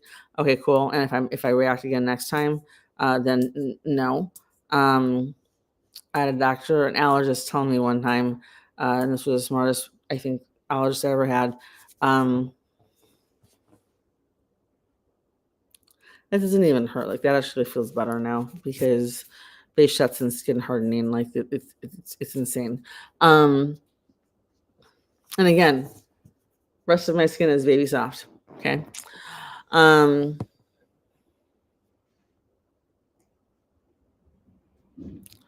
You've never eaten anyone else's food festival, which was my mistake. Yep. Trust me, I know. Hey, Tune TC, how are you? So Livy, yeah, I made the mistake of when we were in Georgia. I was running errands one day by myself and came across a little independent restaurant that was super cute on the outside, and I wanted to see what they had. And I saw gluten-free on the menu and was super excited because family and husband and daughter are celiac. I'm allergic to wheat. And by the way, wheat and gluten are also latex allergy crosses, just so you know. They share proteins. And I was like, oh cool, like we don't do vegan, like I vegan would actually like off me if all like meat options in the world, and if I had to go vegan, I would not survive. I would survive for as long as like my body could feed off its own like fat cells, like that's it. So I'm probably not the one you want on your team, like for when we're picking like zombie survival teams. Okay, because eventually I'm just going to be more work than help. Because or I'm gonna learn how to hunt real quick because I can only do meat. Bottom line is I ate at this restaurant. It was the stupidest thing I've done in recent memory because remember what I said about Starbucks? Yeah. Starbucks won't make me or serve me a blended drink because they can't guarantee no cross contamination, right? Uh-huh. Um, one guy in the back in the kitchen, one guy taking the orders and bagging the food. And vegan, plant safe, plant based, planet friendly. Those are all keywords for foods and like household products, like cleaning products that indicate like coconut. It's going to contain coconut. I lost 10 pounds that night. I didn't sleep at all. I lost 10 pounds that night. No, I do not recommend. And it didn't even occur to me that it should have, but it didn't, because at a moment of, this is new and exciting, logic got overridden. And I got myself a salad with chicken breast added to it, which means it was grilled on the same surface as everything else, because you know that in a vegan restaurant they're going to be using coconut oil. And the guy at the counter was like, "You're coconut allergy, right?" I said, "Yeah." And he goes, "All right, I'm going to make sure you put your food in a separate bag." That's fine. That's great. He was trying. But I realized after I started getting sick like 3 hours after I ate. One, there was no glove changing. Two, if you were to turn that restaurant into like a crime scene with ultraviolet lights looking for like blood splatter, like, I think Criminal Minds episode, but instead of blood splatter, we were looking for like coconut splatter, the entire restaurant would be covered in it 100%. And that was just a dumb thing to do. So like, I don't eat vegan products. I don't, I understand. I get it. But yeah, there's a lot of, I don't know what the hell I did to this eye right here, but it's killing me. There's a lot of potential for, let's see, at a festival with the chicken. Yeah, that I'm gonna bet it was probably the natural flavors and any oils that they've used. That might be bad for you. I know garlic and pepper. I know one person with MCAS, garlic is like an instant trigger. Not garlic, pepper is an instant trigger for her. And that story that I covered about Joanna Watson, the mast cell affected patient that lives in the Minneapolis area, who is known internationally because she's so severely mast cell affected that being outside for longer than 5 minutes. Remember, Minnesota, okay, winter, okay, minus 40, it's a thing. Being outside for longer than 5 minutes could literally end her. She can't, her entire block cannot do cookouts because with foods that are, with anything but the foods, like the 10 foods that are safe for her to eat, because just the smell getting into the house is enough to send her, could possibly end her. She can only spend 5 minutes a day with her husband, etc. Like it's absolutely insane. Also leaving my EpiPens out on counter. I'm not sure little kids may think it's a toy, right? I would not leave the Epi. Okay, that's a good idea. That's a good call. I would probably leave just for learning, because I have a lot of. I'm Mexican, right? It doesn't matter what time. It doesn't matter. You show up at a family event, there's going to be kids. So I would probably get the kids around me. Like, hey, I got to show you something. So I want to make sure. I want to show you something that is used as a medicine to help somebody who's having a bad allergic reaction, so that if I have a reaction tonight, you aren't scared if this has to be used on me, okay? And like, I would literally like make it like a preschool, like, educational moment, right? With all the kids, and be like, number one, here's my real EpiPens with the actual medicine. You can't touch these. If you see, you can tell one of the older kids if you want. Your call. But like, If you see that I'm starting to have a that I look different, or I'm talking different, or I'm getting swollen, or if I pass out and the other adults don't see me, make sure you get one really quick, okay? But I'm going to show you how, and and you can use the trainer, and let them practice with the trainer on you. And it could be like their first like foray into like, hey, this is how you CPR. This is CPR for the MCAS folks, to kind of demystify and not make it a potentially scary, or more than it would be scary situation for the younger kids. Like they know that you're getting now they know that you're getting medicine and that you have medicine available. Uh, Hell, keep both EpiPens on you if you're having if you've got. I carry I carry a waist bag from the koala. I never take it off. I carry my EpiPens in that. You can get yourself a little waist pouch. The ones the joggers use. They sell them on Facebook, and you can do that. Keep them in your purse. Keep as long as you have one on you, and one and somebody else knows where the second one is, right? In case they need the epi. And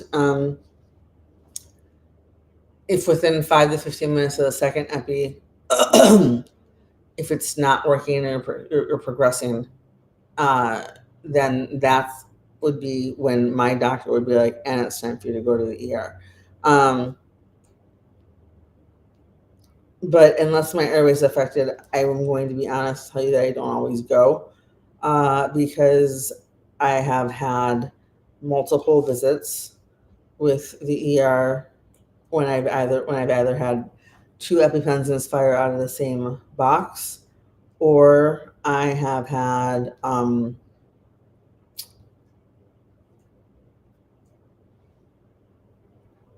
symptoms not resolved with the second epi within 15 minutes and gone in, but my airway is still fine. I'm still breathing okay. I'm still doing good. Son of a.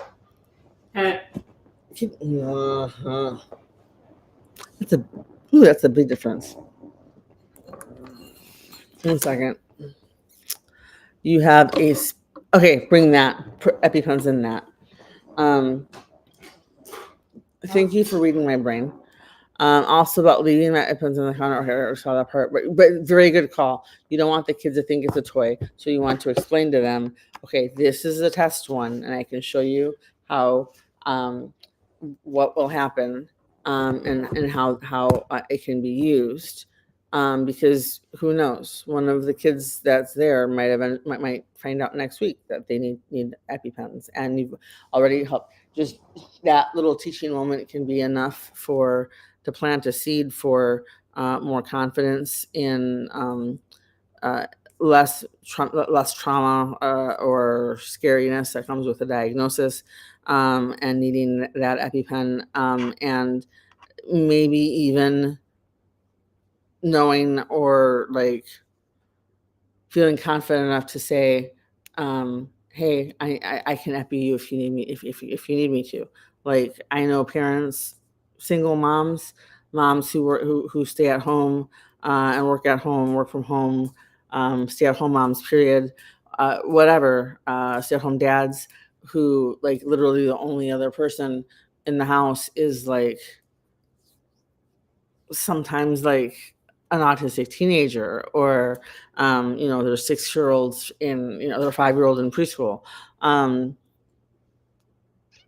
and they've had to learn how to teach how to use epi and respect epi as like any other medication that needs to be used for specific purposes only, and like, yeah, it's a little scary, but I know, let's just say I'll just leave it at, I would probably show them how to use the trainer and make sure the pens are in that belt on your person. You let people know, the adults know where the pens are, and then try to have a good time, and let your relatives know, listen, I might need, like, I know I I usually try to float around the party so I can see everybody and talk to everybody a little bit before I leave. But then if I feel like I need to sit down to prevent a reaction from occurring from overexerting myself, I might ask you to sit down in a corner with me so we can hang out while I'm recuperating. And see if they understand that, but I wasn't even thinking about like the holidays. I wasn't even thinking about the holidays just because it's such a weird year.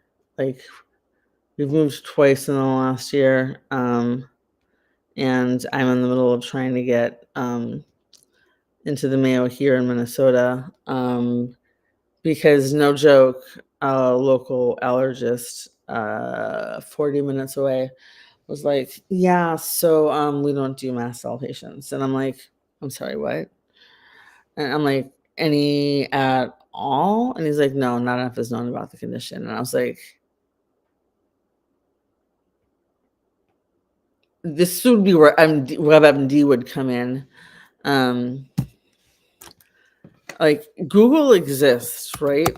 And I absolutely love the irony that comes with people who like don't have like chronic illness or anaphylaxis or food allergies, right? How they love to just walk around going like, don't buy. You Google too much, you research too much, you know too many medical terms. Obviously, like you're just crying, you're making it all up, or you're over exaggerating, or you're crying for attention. Yeah, actually, that's why that isn't that why you go to the doctor, right? Isn't that why you like, hey, I have a cold, I have an ear infection, fun. You may as well stop trying with that thing. We're done with that. I'm just gonna stay right there and light me from the bottom like I'm whatever. But let's start closing some windows so I can show you something.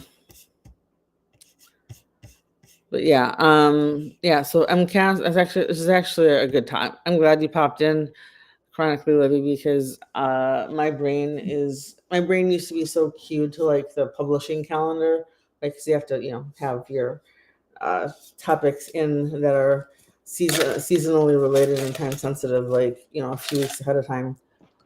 Usually, I haven't written for a few years, so I wasn't even thinking.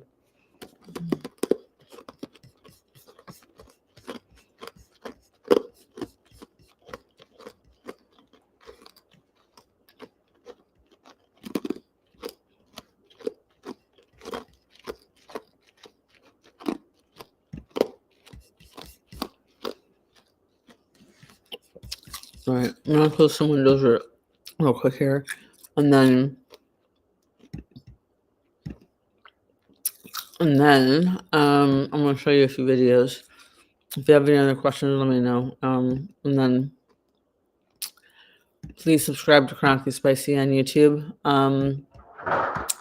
I am a few short of 500 subscribers, and I've got a pie in the sky dream of getting to 1,000 by my birthday. It'd be a really super cool free birthday gift, you guys. And that's why I do my live streams. I do if I'm sharing on YouTube or TikTok, or if I'm sharing on TikTok or Facebook. That's why I also make sure it goes on YouTube, because I've got playlists there. And live stream is best for ADHD brain, because I do not always have. I have all the intentions and none of the executive functioning to actually be like, sure, I'm going to go through and put together a full, like, edited, and like different clips together. Like, my brain's not going to do that. It's just not like I want it to, I would like it to. It's not going to. So I am now to the point where I'm like, And so we're going to work with the tools we've got, and people are either going to like it or they're not, and that's fine. If the information that people might need gets to them and is helpful to at least one other person, and makes their journey on diagnosis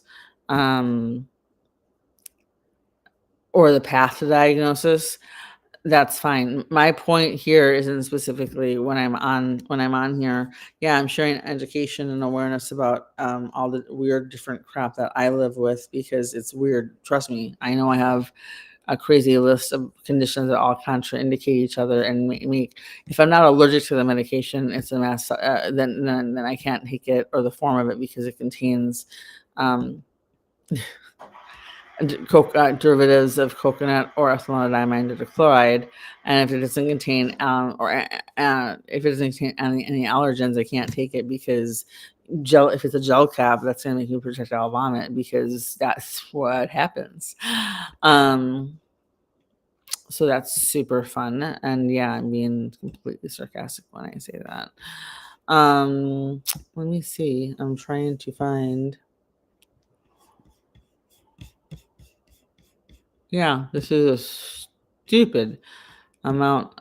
I think I have more tabs open on my laptop than I do in my brain. That's saying something.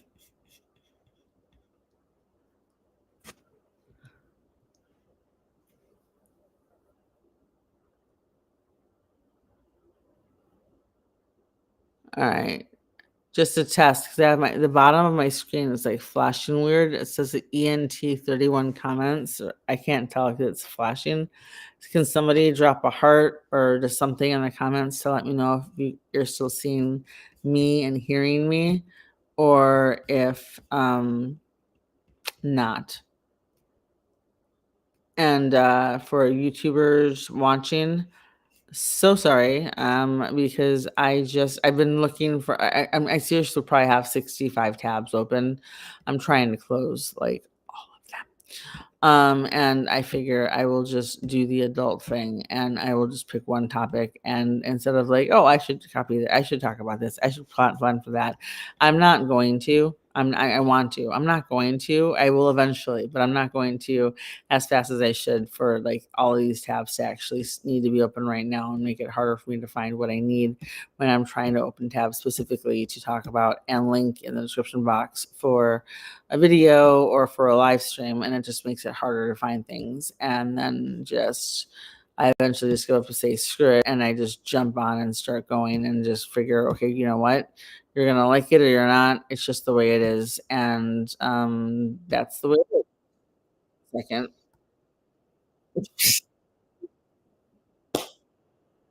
GCK, yeah.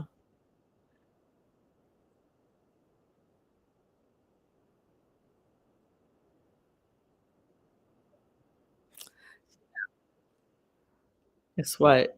GCK, I don't like your attitude either. Okay, you're more than you are more than welcome to have your opinion, and feel free to share it on. Leave all the comments you want. Was someone wasting their time again? Yeah. I don't know why they bothered to do that. Yeah. Kind of Seriously, weird. it is kind of weird. Like, do they want attention? Because I think they could. They have friends, don't they? you think? Do they? You think? You think? But like, I don't know. I don't know. The medical gaslighting. See, that's one thing. A lot of people think that medical gaslighting only comes from like it. It means uh, only if your doctor or a medical provider like is the one that is like invalidating your experience. No, medical gaslighting can come from actual like non-MD people too. Okay. It can come from family. It can come from friends. It can come from neighbors. It can come from doctors. It can come from any medical provider with or without an MD. It can come from EMTs. Um, it can come from the ER doctor who you walk into the ER because you don't know why your eyebrows are swelling to 3 times their normal size and you look like you're about to sprout horns. Your fingers are so swollen you can't even bend them. And you've been having a panic attack for the last 3 hours. And they go, "Can you breathe?" After you get triaged, you're brought back, and the doctor finally gets to you, and the first words out of his mouth when he looks at you are, "Can you breathe?" And you say yes, and they go, "You drove yourself here?" And you say yes, and then they say, "So why the hell are you here?"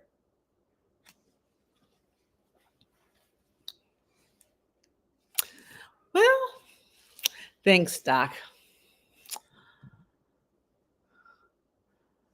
Okay, can anybody hear me? I want to make sure, because I don't know if I'm like buffering or wait, that thing went away. Somebody let me know. Just drop your favorite emoji in the chat. I'll give it like 5 minutes because I want to see if you can actually still hear me at all, or if this is still going. Huh? You want toast? I'll get up in a minute and make myself a toast. Toast. I don't know if you guys can still hear me or not. Oh, next time Dad's shopping, he could probably pick up more cream cheese. It's a Sam's Club thing. Okay. Yeah.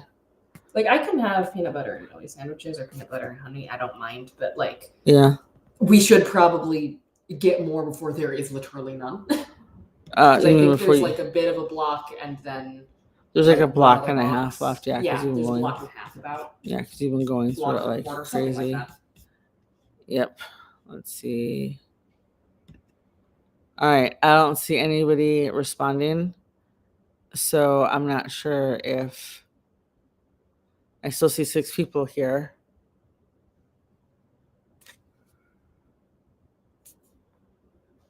Chris Sutton wins mom. Sutton twins. I see you guys are my top viewers. Can you see me, hear me? Do I need to end this? I can't even. Comment, reply.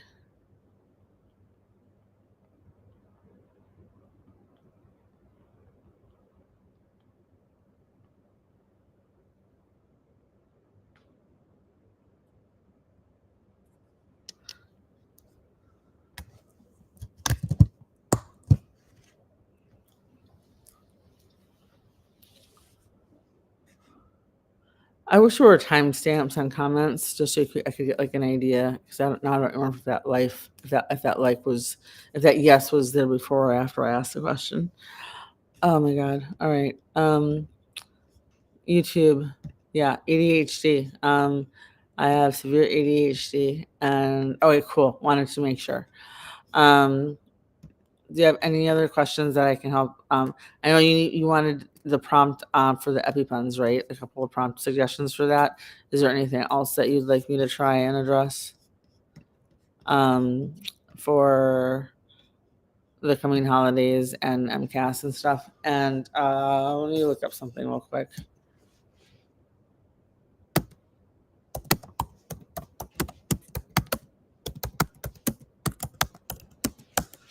And I will actually screen share for this one, YouTube, because I apparently have not been screen sharing anything this whole time, and some dear soul has been listening to this whole thing. So I appreciate you very much. Let me get to toast time. Ah, what the? I'm not laughing at you. I'm totally not laughing at you. I totally don't find this entertaining. It's full on right. Feel that. Oh yeah, it kind of is. Yeah, it's like a golf ball shoved under there. That's great. There's spot on my lip. It's a little swollen. It's because I bit it. That makes sense. Can Okay. we turn one of the EpiPen containers into a penguin? I can make a penguin out of it. That one can be the penguin if you want. Yeah. All right. So yeah, if you're good with organized chaos and an autistic journalist who likes to research rabbit hole, and are good with centric, like nutty professor type, like. Oh, I think because of the fact I got us toast yesterday, there's not much left of this, so I'm just getting out the other box. That's fine. I probably have to. Dad's probably gonna try and go to Sam's or whatever this weekend That's fine. to get what he can. Even if we run out, I can just have toast with other things. Yeah. Like, just because this is the one that I like the most for topping doesn't mean it's the only one I'll consume. Right. Okay. It's just the first one I'll consume. I'm like weird tired, you guys, because Could have something to do with the fact we stayed up all night last night. well, yeah, but like I stayed up for 3 days in a row before and like drove us home from Jacksonville. Like, yeah, that doesn't mean that's normal. it's not normal, but I like to be weird tired like now is like what? And yeah, I have chronic fatigue and chronic pain and all that crap. Chronic pain syndrome and all that crap. But so when I say I'm weird tired, I'm weird tired. And this isn't allergy tired. This is just WTF for serious. I'm looking. Okay, so chronically, Livy, give me 1 second. Trying to look for because I still plan on going back on here. Oh, this is where it's at. View tab window. Okay. All right. You mentioned fish smell, right? Now, of course. 1 second. Why is my laptop not? Oh, it's not charging because it's not plugged in because I'm an idiot. All right. So you have a choice. Me staying on or ring light, and since gravity doesn't like the ring light, we're not doing. We're getting rid of that for now. Okay. I'm only gonna stay on a little bit longer for this one because I wanted to cover 1 or 2 more topics tonight, possibly.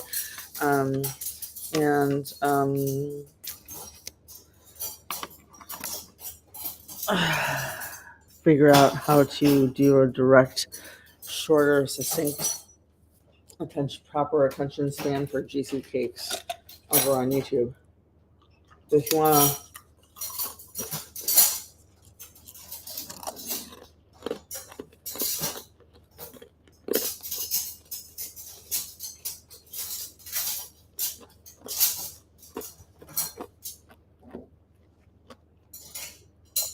Even not swollen, like it's not hardened, just the fingertips get visibly swollen. I don't understand it. But again, Behçet's is the newest condition I was diagnosed with. It's a rare autoimmune condition, and it causes my body to attack some blood vessels. It can lead from everything from all of the skin ulcers that I have shown, ulcers all over your body. You have to have ulcers in your oral ulcers too, in or on outside your in and or outside your mouth. Mine are happy little nuggets of oh really that is okay. Mine happen to be like located. This current set happens to be located and triggered on my freaking tonsils, so my airway is yeah. And life sucks a little bit. But I wanted to check something for you, Libby. All right. How can smelling fish cause an allergic reaction? Okay, I'm gonna look at this one. And I'm gonna look at fish allergy from the ACAAI. So I want to check something. Let's go to this one. All right. If you're still hanging out, thank you for hanging out. All right. You know what? I've joked with Eliana. This is totally a side topic, but I've joked with Eliana multiple times that I've like thought I would be really cool to start a YouTube channel. I'm not gonna say the name, the idea I have, because I don't know if I'm gonna do this or not. But whenever I'm watching any news, any current event, pop culture, celebrity new follower type YouTubers, and they're quoting from, reading articles. Remember, I'm a journalist, right? I've worked for the Detroit News. I've written for the Free Press. Like, I've written for a variety of online publications, major respected media, and every single time they're talking about whatever they're talking about, I might be interested in the topic, yes, but I'm also reading all of the headlines on the sidebar, that of the story that they're reading, and I'm like, ooh, but I want to know about that one. Like, I want to research. I want a rabbit hole on that stuff. Like, that would be fun. Let me know what you think. Let me know if that's something that you'd be interested in. Because I might give it a shot. All right, so let's go to, because I will do a separate video on medical gaslighting. Let's close this and then go to the fish allergy one.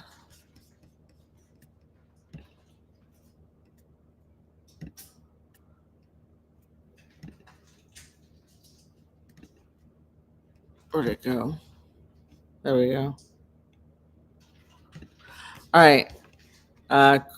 Hello, Hayden and Mary and everybody. Okay, so fish, while less common in the general population than other types of food allergies, an allergy to finned fish is a frequent cause of anaphylaxis, a potentially life-threatening allergic reaction that appears quickly, impairs breathing, and can send the body into shock. First, we need to clarify. This is from ABC News. They're confusing anaphylaxis to anaphylactic shock.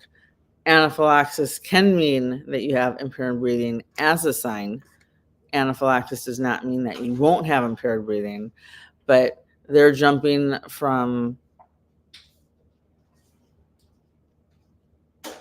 to the extreme, which I understand. Sometimes we don't necessarily mean to clickbait, but you want to get the most impactful information you can in the article subhead. This is the other channel I want to start, is explaining how media literacy, basically. So when you're reading objective versus subjective and all of that stuff. Huh? Uh-huh. I don't want to completely destroy the packaging. Okay, 1 second.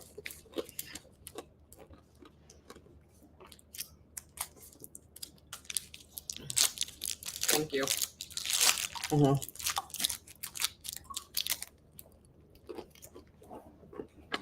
Wait a minute. We're back. Oh, never mind.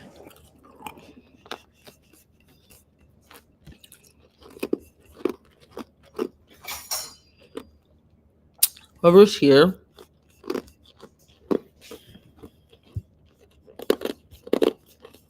a minute.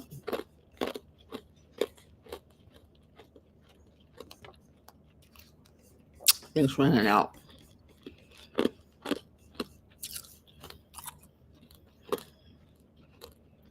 Hi guys. Mazanti, how are you?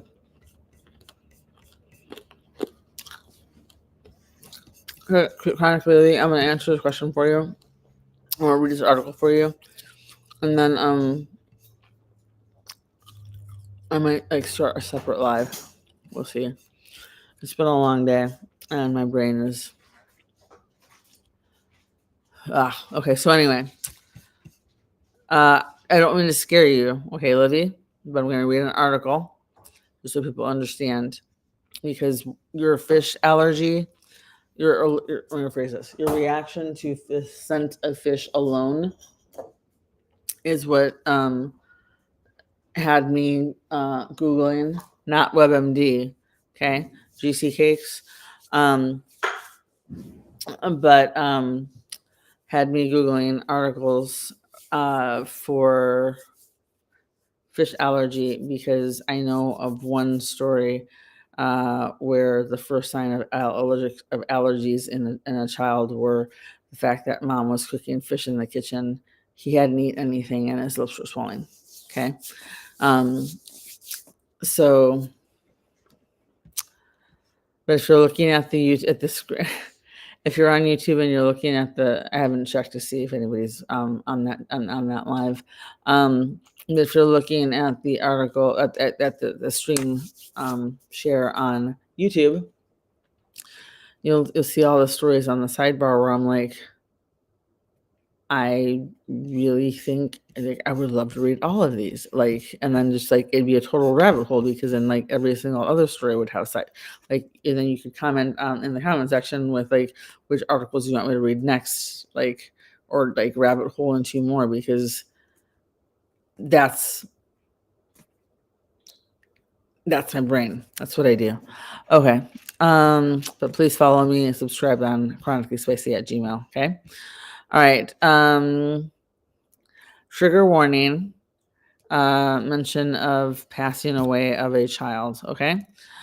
There is a photo of us uncooked salmon. Okay. And the caption on the photo, boy passes away after inhaling an aroma of fish that was cooking, mom says. Cameron Jean-Pierre, 11, is believed to have died from an asthma attack after he inhaled the aroma of salt fish cooking in his grandmother's home, his mother told ABC News. This story was published in 2019. So anybody who might doubt, you can't react, just yes, you can. Was I the one laughing at one of my sisters when she told me when we were in high school that cannel makes her mouth itchy, and that's why she doesn't eat it, because she's allergic to it. And I was like, you're not allergic to it. Both me and my husband, I remember we were dating at the time, we were both like, we thought we knew so much, and then, oh shit, that's what karma's paying me back for, isn't it? Yeah, that's what karma's paying me back for. All right. Anyway, an 11-year-old boy passed away in October of 2019 after he experienced a reaction to the smell of fish cooking on the stove while visiting his grandmother's home for the holidays. Cameron Jean-Pierre's mother, Jody Pottinger, not sure. I'm missing a vowel between the G and the R, and I don't know if that's just. Oh, okay. Anyway, sorry. Let's say Cameron Jean-Pierre's mother, Jody, told ABC News that he had been diagnosed with a fish allergy and asthma, and that he had previously used a breathing treatment when he become short of breath from inhaling the fish aroma. I'm not blaming the mom here, but I'm really wondering why doctors didn't prescribe have epi for him at that point. The molecules that make food smell a certain way typically are not. The molecules that make food smell a certain way are typically not allergens. So most of the time, sniffing food will not cause sniffing food. It's not like, right? It's just being exposed to the scent of it in the area is enough. Like if you're at a fair, for crying out loud, that's why I can't be outside. I can't go into a grocery store or a Target or any other store that has poinsettia plants or balloons or anything like that. And I'm basically housebound for the rest of the Christmas season, except for just walking my dogs. Anyway, so So most of the time, it's not sniffing food that will cause an allergic reaction. However, if you're close enough to sniff the food, you're likely close enough to inhale any allergens when they are present. Here are some, and that's sometimes true, but they're also not. Can I just be the food allergy like editor at large for like the world? Like, if you're the media and you're writing a story on food allergies and you're trying to talk about anaphylaxis versus anaphylactic shock and how like airborne allergens work, sure, run the story through have a reporter files a story, puts it in the queue. The editor puts which stories in which order for what has to be looked at by the copy editor first by an order of priority. And when the copy editor gets to your story, they check everything for, they fact check everything, they grammar check everything, and then part of that fact check is contacting you or me so that I can be like, yeah, what's your source or what's the reporter's source on the sentence that says, however, if you're close enough to sniff the food, you're likely enough close enough to inhale any allergens when they are present. And the reason I say that is because I know people who cannot be in the same building as a single latex glove, could be on different floors completely and have reactions. Not kidding. I know people who can't go into grocery stores at all and haven't been inside a grocery store at all in like decades because they're that severely allergic to bananas. And like they could be on the opposite end of the store and drop into anaphylaxis or anaphylactic shock. But for the point of this story with fish specifically, let's just go with what they say, right? The molecules that make food smell a certain way are typically, already read that. Here are some important facts to know about food allergies. In an allergic reaction, the body's defense system is incorrectly detects danger. Yes. A food allergy occurs when the body's immune system overreacts to a specific food on a regular basis. The most common foods people are allergic to include cow's milk, peanuts, tree nuts, soy, fish, shellfish, and wheat. Okay, just so you know,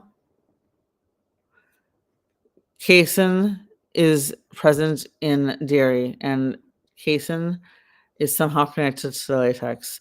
So I'm trying to research. I know that if you are casein allergic, you can still informed consent, exposing, eating anything that contains latex or latex shred proteins can potentially lead to increased severity in allergies or even triggering the latex allergy or latex root syndrome allergy, which can progress to latex allergy. So like different path, same end of the story.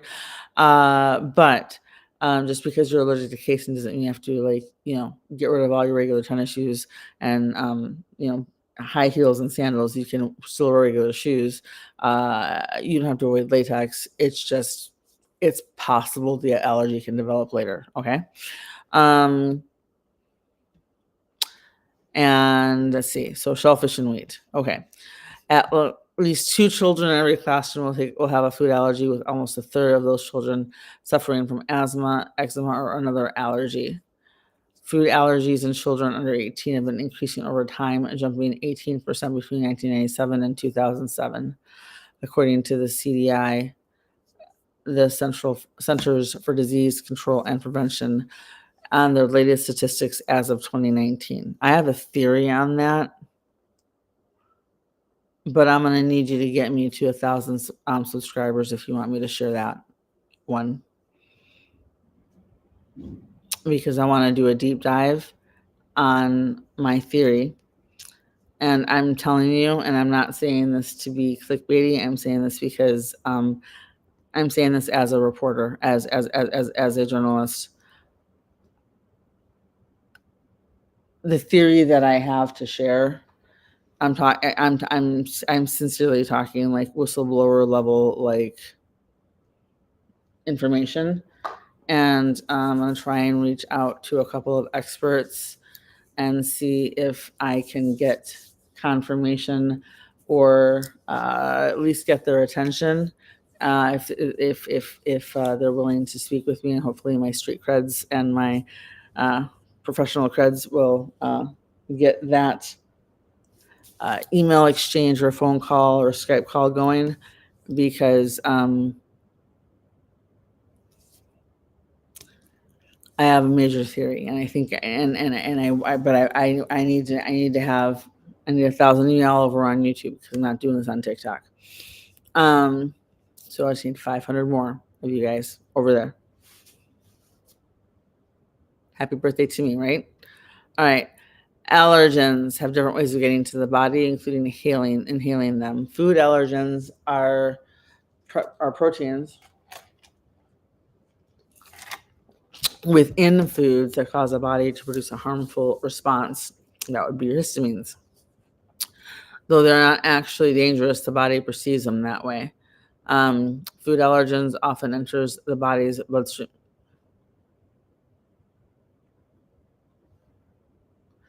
That sentence is weird. Food allergens are proteins within the food that cause the body to produce a harmful response. Okay. Though they're not actually dangerous, the body perceives them that way. What's the they? Is it the food allergens that are the proteins within the food that cause the body to produce harmful? Is it the food allergens that produce food are proteins within the food that aren't harmful, or is it the body's response that is harmful that isn't harmful? Like, okay. Food allergens often enter the body's bloodstream by eating or drinking, but in some cases, such as Cameron's, they can enter them by inhaling them as well. They are transported in the steam coming from a simmering pot. I had a reaction like this one time to ginger tea. I was making homemade ginger tea, and I got just messed up. I'm not allergic to homemade ginger tea, but I should have left the cover on so all the steam wasn't escaping into the air, and basically like directly into my face. Like I was doing one of those steaming treatments because I set off a major MCAS. I'm fine if I do it the right. I use gloves. I'm not allergic to it, but I use gloves. And then I keep it covered the whole time, and things are better that way. Anyway, you can't have an allergen reaction to the smell of food if the food's odor is produced by smelling by something other than these proteins. One more time. You can't have an allergic reaction to the smell of food if the food's odor is produced by something other than these proteins. That's why people with peanut allergies who smell peanut butter most likely won't have an allergic reaction. However, the smell may alert them that the peanuts are close by and they should be careful.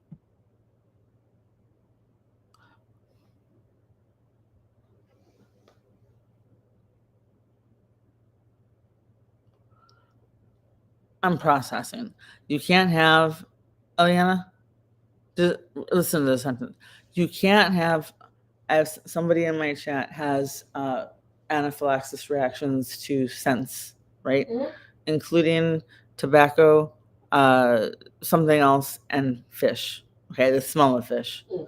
She's bringing, I'm assuming this is like a pre-holiday, pre-Thanksgiving question. She's bringing her own food, her EpiPen, and a rescue pen, a rescue plan to the right, because she has to be careful with even food prep. And she's gone into anaphylactic shock with Wee Woo Van just from the smell of fish in the past. Okay, mm-hmm. All right. So I'm responding to that. I found an article on fish allergy because that made me. I'm like, is the passage you're about to read going to be incredibly stupid? It's confusing. Okay. I want you to if this makes sense to you. You can't have an allergic reaction to the smell of food if the food's odor is produced by something other than these proteins. Food allergens. Proteins don't give off scents. Food allergens are proteins within the food that cause the body to produce a harmful response. Actually, the paragraph before is just as bad. Listen, food allergens are proteins within the food that cause the body to produce a harmful response.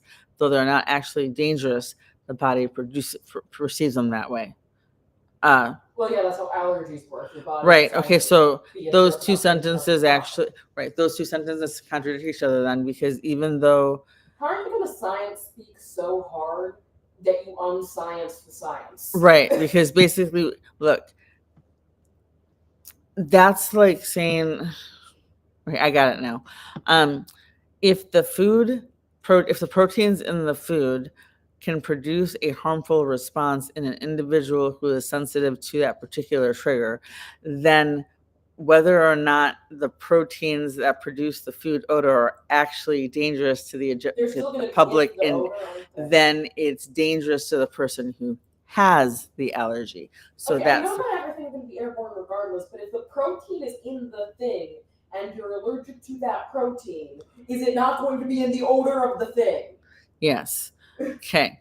Because the way smelling things works is literally like you're smelling functioning molecules coming off of the thing. Right. Here it says that's why people with peanut allergies who smell peanut butter most likely won't have an allergic reaction. However, the smell may alert them that peanuts are close by and they should be careful. You would think that you'd look at the fact that there's like a specific when an peanut allergic person is on a plane. I know it's not the best solution, but isn't there a thing where people who eat peanuts cannot be within a certain radius because of the smell? Yeah, can someone explain to me for Isn't serious? that a thing? Yeah, I have a friend who's a flight attendant. I have a serious question. I have heard from so many people, like say it from her explain so many stories from different not clients, but passengers on planes. So I was serving peanuts today, and we had a peanut allergic patient or traveler, and we were told, we always check with the patient. Is your allergy airborne? Do we have to not serve peanuts on this flight? If you've checked peanut allergy on your pre-flight info, or is it just you just can't eat them? I've stopped checking allergic to peanuts when I fly. I don't fly very often, but I've stopped checking that because I didn't realize until like the second time a flight attendant was like in my face, like, hey, just checking. You've got peanut allergy, listed. Can we serve them or no? And I was like, I just can't eat them. Like, you can literally hand my daughter peanuts and it's fine. And they were like, okay, just checking. But I've also seen and heard many people talk about like the safety barrier. Like, you can't serve peanuts to like the people sitting within 6 files in front and 6 files behind the person who has the peanut allergy. Now, I'm not trying to be facetious. I'm seriously not trying to be a smartass. I am generally asking, how the hell do the peanut proteins know to stop traveling at a certain point? Are they sentient? I'm guessing it might be by a certain point they've gotten far enough away from the original start that they're fading off. Right, but think of the size. You're old enough to remember. I'm not sure that's enough. Okay, you're old enough to remember like being inside of a plane, right? I've been in planes within the past multiple years. It's been a while. Right. So let's just say 6. But it's literally just an air tube. It's an air tube, right? It's an air tube. There's not much space for the set to go anywhere. It's a tuna fish can with a jet propulsion and a person who happens to know how to fly the thing properly. People, but... Right, yeah. So here's the thing though. If I was on a plane and somebody was traveling with a poinsettia plant, like they had a tiny one they had in like their lap that they were going to hand to whoever's picking them up or whatever, right? Is 6 aisles in front or 6 aisles behind going to help me? No. You're in the same area as it. And when you're in the same building and you can't even see them yet. And the air is going to recirculate anyway because you're on a freaking plane up above the clouds. So yeah, they kind of have to use the air they got because the atmosphere. Right. So I think this one, I think this has always confused me, and I would really, really like to get someone's feedback on that because I don't understand that one. Fortunately, I already don't like flying, so if I do get airborne allergies, this probably won't be a major issue anyway. Well, that's the other But- thing is I think BFF, my BFF, right, told me that the airline she works with, she puts on latex gloves. Yeah. Right. You wouldn't be able to go on a plane anyway. I'm thinking At this that's point. honestly, I have to call all the major. I'm not planning on traveling for the holidays, but like if I Even ever if get, we do, it'd probably be by car or by train if we have to. if I ever get, Train's more convenient. yeah, if I ever get a speaking gig or anything, apply for a TED Talk or something, and I happen to get selected, when it comes to medical gaslighting, and trust me, I would actually have that ish scripted and like, you know, not 88. I would be on medication. Okay. 1 second. I don't even know if it's safe for me to be on a plane. I have to call, and I don't know what kind of gloves security guards use in the airports, and how many times they'd have to like dodge and run away from balloons. And hell, I had to call my daughter's pediatricians today, yesterday, to make sure that there weren't any poinsettias on site before we arrived, or I was going to have to cancel the appointment and reschedule it for after the holidays. And the receptionist was very careful in how she stated her response, because I said I'm airborne allergic to poinsettias because of latex allergy. And please stop the screen, actually, if you don't mind. Her wording was very careful, and I know why. When we got there today, we saw that the giant Christmas tree is up, and they're starting to put around, you know, the big boxes of the fake presents, right? It's a pediatric office, pharmacy, PTOT center, and behavioral health wing attached to a hospital / urgent care in this area. And so they got, of course, the giant display for the Christmas tree. If that's up, the poinsettias are going to be up relatively soon. Okay. So her response to me was, no, there aren't any poinsettias on the site yet. Note the word yet. So I just realized I'm going to actually have to find out which hospitals in the area are going to have poinsettias on site at all, so I know if I have a hospital I can go to if I need to go. Yeah. Also, fun fact: apparently, some places when they have poinsettias, they're not even actually real. Right. Which is, I mean, I feel like that'd make more sense than actually having them, unless you're a place that's actively selling them, because then you don't have to worry about maintenance for them. Mm-hmm. Which, in general, feels like more convenient for a workplace plant. Yeah. But so, all right. That's just a thing. You can call places and find out if they have real ones, I guess. Yeah, that's true.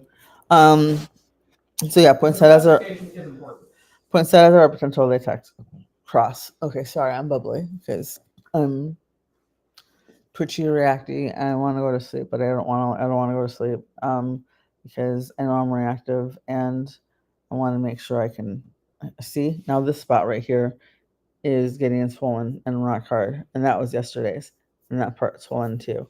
So this is fun. Okay. Symptoms can Symptoms can range from mild to severe to a tingling tongue, itchy skin, or hives and abdominal pain. Let me read that one more time. Okay. Symptoms can range from mild to severe and include a tingling tongue, itchy skin, or hives and abdominal pain. Okay, if any 2 or more of those symptoms are present, that's called anaphylaxis, medically defined. You can find that on any peer review. Check the Allergy and Asthma Network. Check the Mast Cell Society for a Cure. Check JAMA. Check PubMed. Check the NIH. KGC cakes. Yeah, because I'm ignorant and I don't know how to research. Because I'm supposed to stay home and I'm supposed to, self-treat, just stay out of hospitals, and implied but not stated, don't become our problem. I don't know if you work in the medical field, my dude, or if you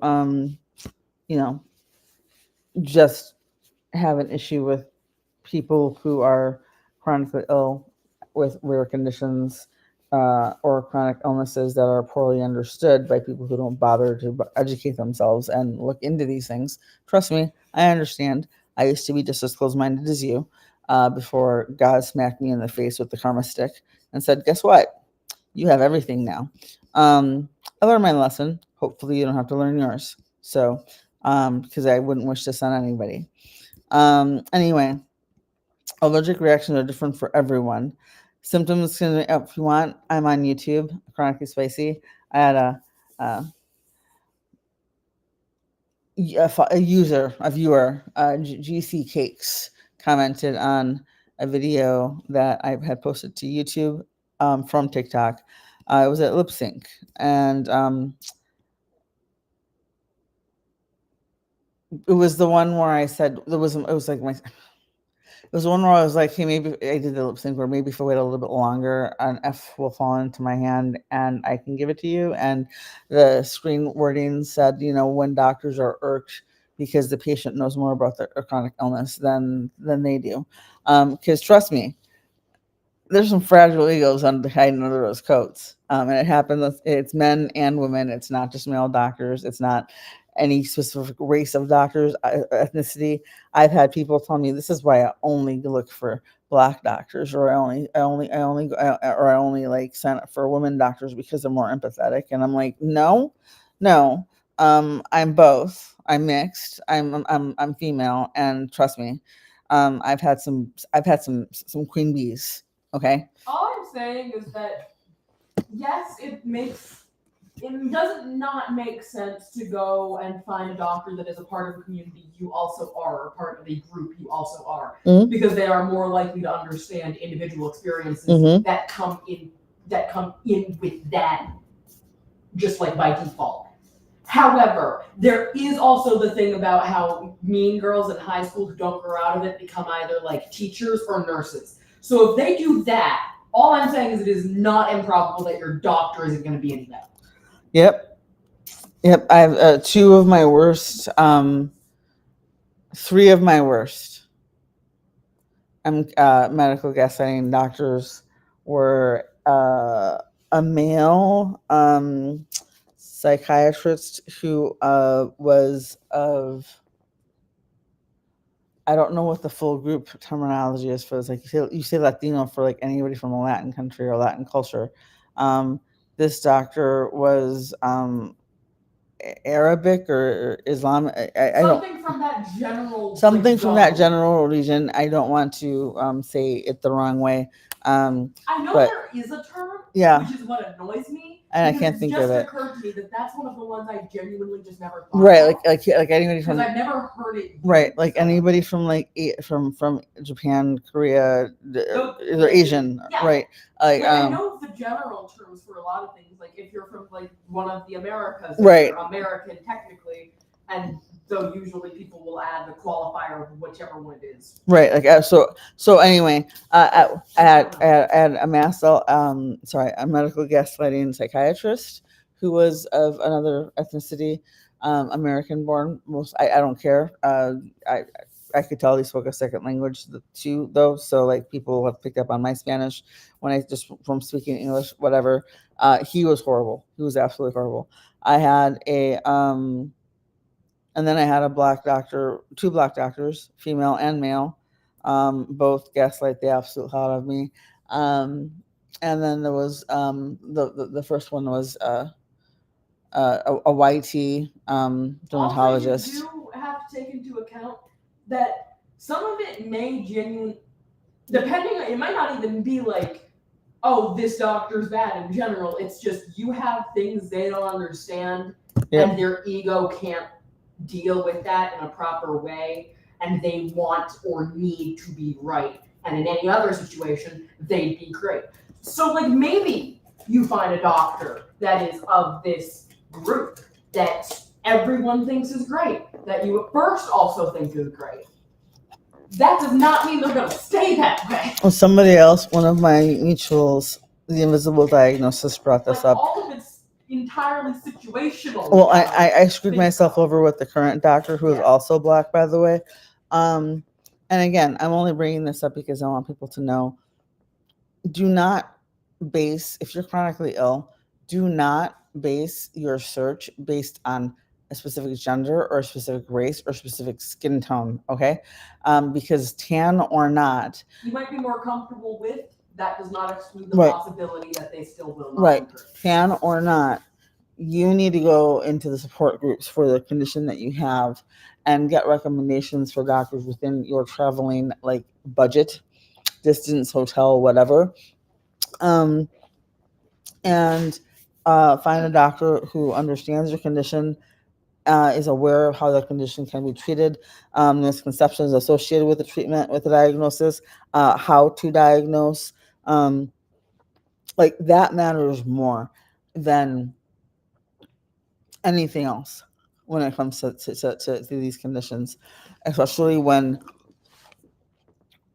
so much information is available and you know damn well that doctors are sometimes just being lazy because they don't want to actually treat and deal with us. And anyway, the invisible diagnosis, you should follow her. Did a video earlier where she asked if neurodivergent people, like, when do you put your guard down after you've been medically gaslit and you see a new doctor and you're getting good vibes, but you're still on guard. How long does it take, or what signs do you have to see before you are feeling safe enough to know that you can actually let your guard down? I let my guard down too soon with this doctor, because I thought it's water droplets, because I thought everything was okay, and everything was okay. Quickly went from cool to not, because I went from on guard to it's safe to share. No, it wasn't. It was not story time, and I shared too much. Anyway, symptoms can range from mild to severe and include a tingling tongue, itchy skin, or hives and abdominal pain. When food allergies cause the airway to swell, making it difficult to breathe, they are experiencing. This is so wrong. Okay. Oh, we found one written by people who think they know what they're talking about. Yeah, I just gotta start putting together like I have to contact literally. You need to make like full videos on like every single, on just breaking down an article and every single bit that's wrong, And tag the author on the people, and then the people, and then tag the editor of that section, the publication, and the author. Like, I don't know where you got this info, but it's not right. Right. Okay. So honestly, that might be the next sub. That I might just start that as a sub channel. You could make a whole series out of it, not necessarily make a whole new channel, because that would be separating potential subscribers and viewer base off of your own. That's true. That's true. But you can make a series. All right, that's true, because this is actually like a big deal. Okay, I'm here, right here where it says an ABC. I'm doing a separate video with just a read on this because we need to talk. When food allergies cause the airways to swell, making it difficult to breathe, they are experiencing anaphylaxis, which is a life-threatening reaction that requires immediate hospitalization. 1 minute. Untreated anaphylaxis can lead to coma or death. Children with food allergies and or pre-existing asthma are at higher risk for an anaphylactic reaction. You're partially right, but you're mostly wrong. Let me explain why.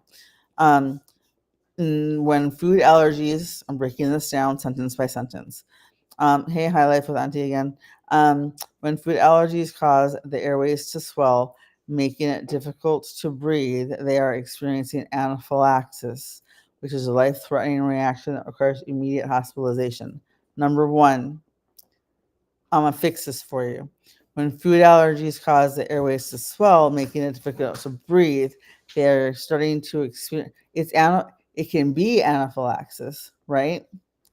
But it's not anaphylaxis unless there are 2 or more body systems affected at once. At this point, and this is just, I'm not giving, talk to your doctor if you have concerns, do your own research, okay?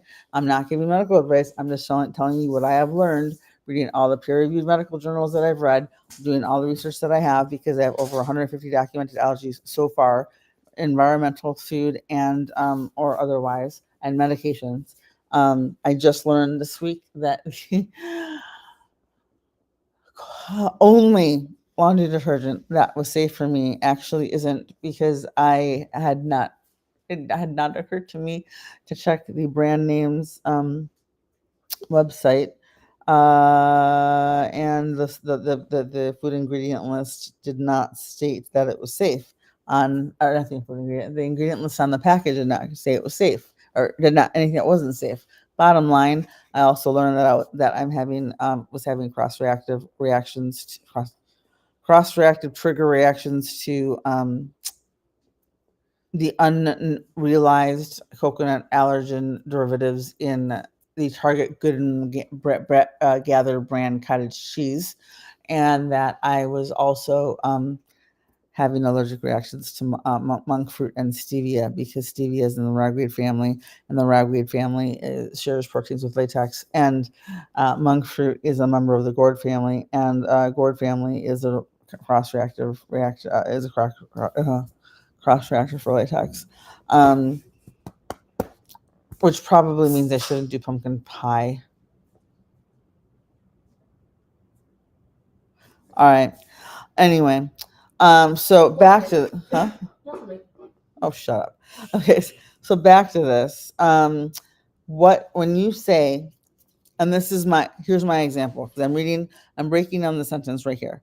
When food allergies cause airways to swell, making it difficult to breathe, they're experiencing anaphylaxis. Not necessarily. Okay. Uh, for example, when my daughter is starting to have issues with breathing, usually hers is cold triggered, like stepping from inside of a building to outside of a building, when, like, Wisconsin's trying to smack you upside the head with, hey, guess what? You're not in Georgia anymore. Um, if it's just her anaphylaxis, I'm sorry, if it's just her coughing, because she has coughing asthma, not wheezing asthma, then yeah, then it's just asthma. If I'm having what I think it feels like a panic attack and impending doom and tachycardia, because most people, when they're having an allergy, a panic attack, their heart rate goes up, and because panic and high cortisol, and you're freaking out, and it just spirals. Um, if it's by itself, it's just the panic attack slash anxiety attack. If that happens and I have another symptom um, affecting any other organ other than the respiratory, meaning I start getting the swell, I start having hives, I start having swelling, or I get mental confusion, I might pass out, I might start slurring, I might have a seizure, um, I might get allergic welts. Um, that's two or more body systems, two or more organ systems. That is anaphylaxis, and your airway does not need to be affected for it to be anaphylaxis. And this is where, because I've had so many people in my comment section lately who are like, "Oh, I don't have anaphylaxis. I just have these six. I just have these, like, 6 symptoms and like 4 organ systems affected. 6 symptoms and like six different organ systems, and these specific, like, allergy reactions." And I'm like reading them, going, blink, blink, blink, blink. Um, because that means that they're getting the information on what anaphylaxis versus anaphylactic shock is from their doctors, and they're being misinformed, um, because their doctors have been convinced, apparently, by Grey's Anatomy and every other. I don't know how you could be convinced of anything by a show that has so many affairs with the exact same people. I think that by itself should be enough to tell you this isn't real, but I guess that's just me. Well, that's because you're a jaded little. I love you. Jaded or just smart? Both. Wait a minute.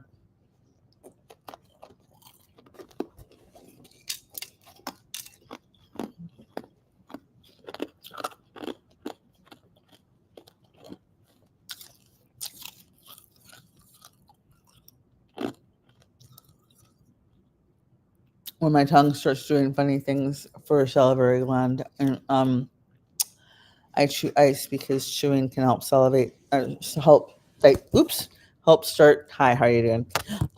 Can help with like stimulating the digestive path, which makes can help like get the salivary glands going again. So I do that as like a start. All right, we'll start breaking down the sentence. Um, so anyway, if I'm just having an anxiety attack, I know it's just an anxiety attack slash panic attack if I don't have other symptoms. Okay. If other organ systems, if I end up with other organ systems and symptoms happening at the same time, then it's anaphylaxis, which is two or more body systems affected at once. It does not have to include the airway. It's still only anaphylaxis if it's just the airway.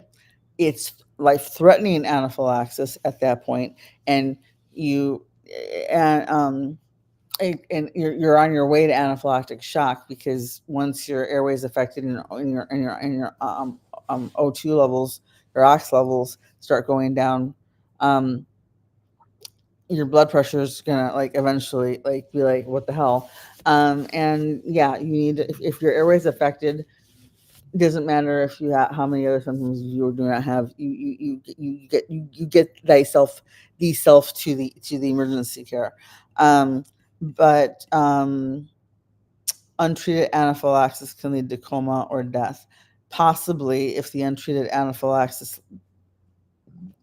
Sorry. Hi, mast cell activation syndrome. I was getting bubbly. Um, Untreated anaphylaxis can possibly lead to coma or passing away. If children with food, if it progresses to anaphylactic shock, I've been through. I have been through so many untreated anaphylactic reactions my entire life. Um,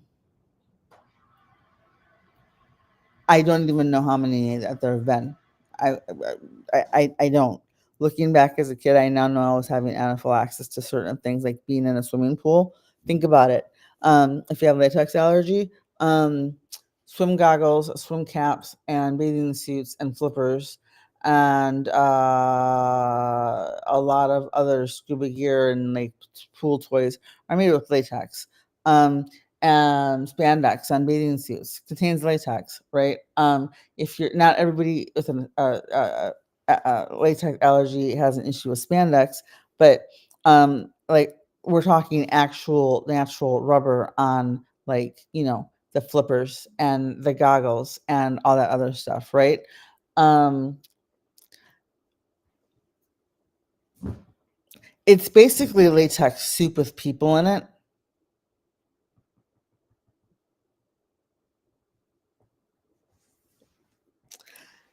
And I was having reactions, and I didn't know why. Now I know, and now I don't even bother buying a bathing suit because why am I going to get into one of those? No, I don't. I don't need to do that. Um, Children with food allergies and pre-existing asthma are at higher risk for an anaphylactic reaction. Yes, children with food allergies and pre-existing asthma are also at higher risk for developing oral allergy food syndrome, uh, latex food syndrome, and or latex allergy because the anybody with food allergies at higher risk, and a lot of the oral allergy food syndrome actually the list for oral allergy food syndrome and latex food syndrome is almost identical. And by the way, every allergic reaction to every exposure to latex or latex shared fruit, proteins can make the allergy worse or can just make it seem like it suddenly appears. All right. Children can outgrow food allergies, they say. Food allergy symptoms may decrease with time and eventually become insignificant, but many children have lifelong allergies. Some people may even develop food allergies in adulthood. Hi, I lost bananas, avocados, and melon, coconut, freaking cantaloupe, and stevia, and monk fruit, and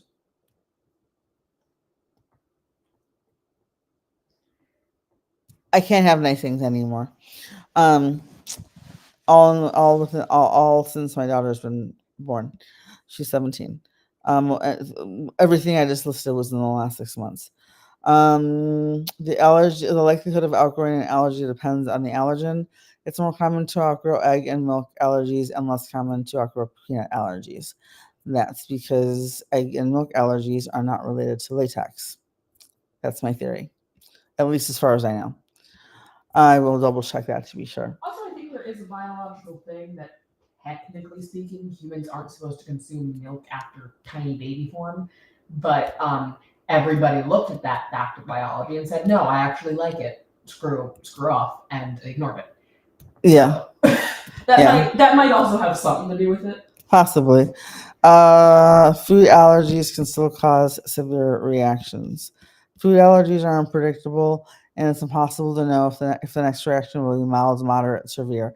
That's 100% true, and especially true for latex allergy too, and coconut allergy because it's for me that's anaphylactic, and latex allergy can literally go um, after 10 years of exposure with, at work, or 10 years of getting your nails done, or getting your hair dyed, or whatever.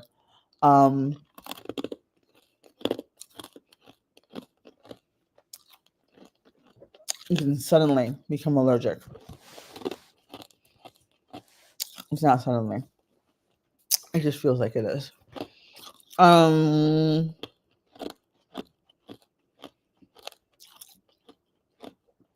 Speak with your doctor to ensure you have a plan in place.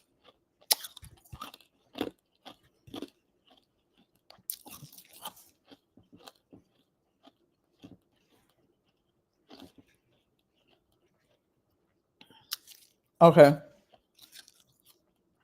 This article was written by a resident physician in physical medicine and rehabilitation, and is a member of the NBC News medical unit.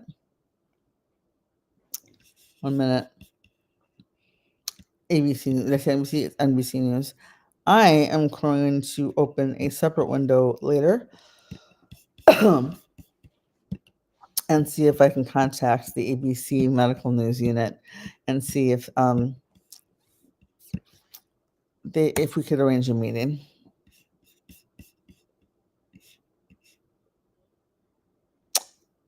Because I am not pretending that I have a medical degree. I'm not pretending that I know more than all doctors, just the ones that I've dealt with that were idiots. And by idiots, I mean lack of compassion, no give a damn. Like, you know what? I might come in with a couple of ideas of what's wrong with me. And if I'm wrong, cool, I'm wrong. Can we at least eliminate the possibility? And two, even if I am wrong, if something's physically like obviously wrong with me, and we've got multiple. If I'm going into random anaphylaxis and projectile vomiting every time I eat slow cooked pork, perhaps it's because I have alpha gal allergy. I don't, or it could be because I'm having a histamine reaction because the pork was slow cooked, and the longer food is cooked, the higher the histamine levels. Yes, or three, I may also be allergic just to pork. And four, pork is high in histamine to begin with. And some people can handle it and some people cannot.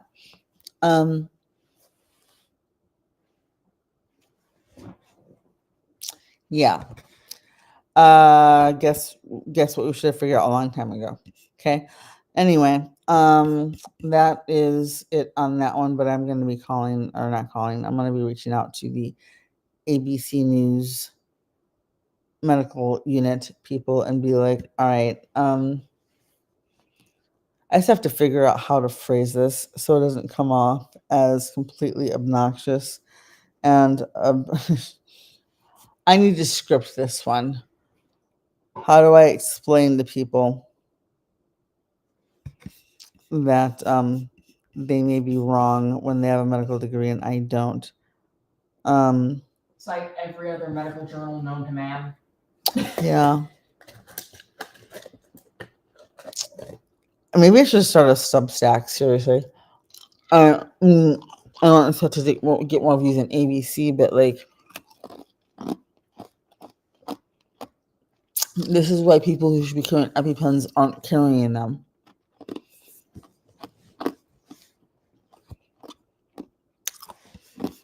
That really, really makes me mad.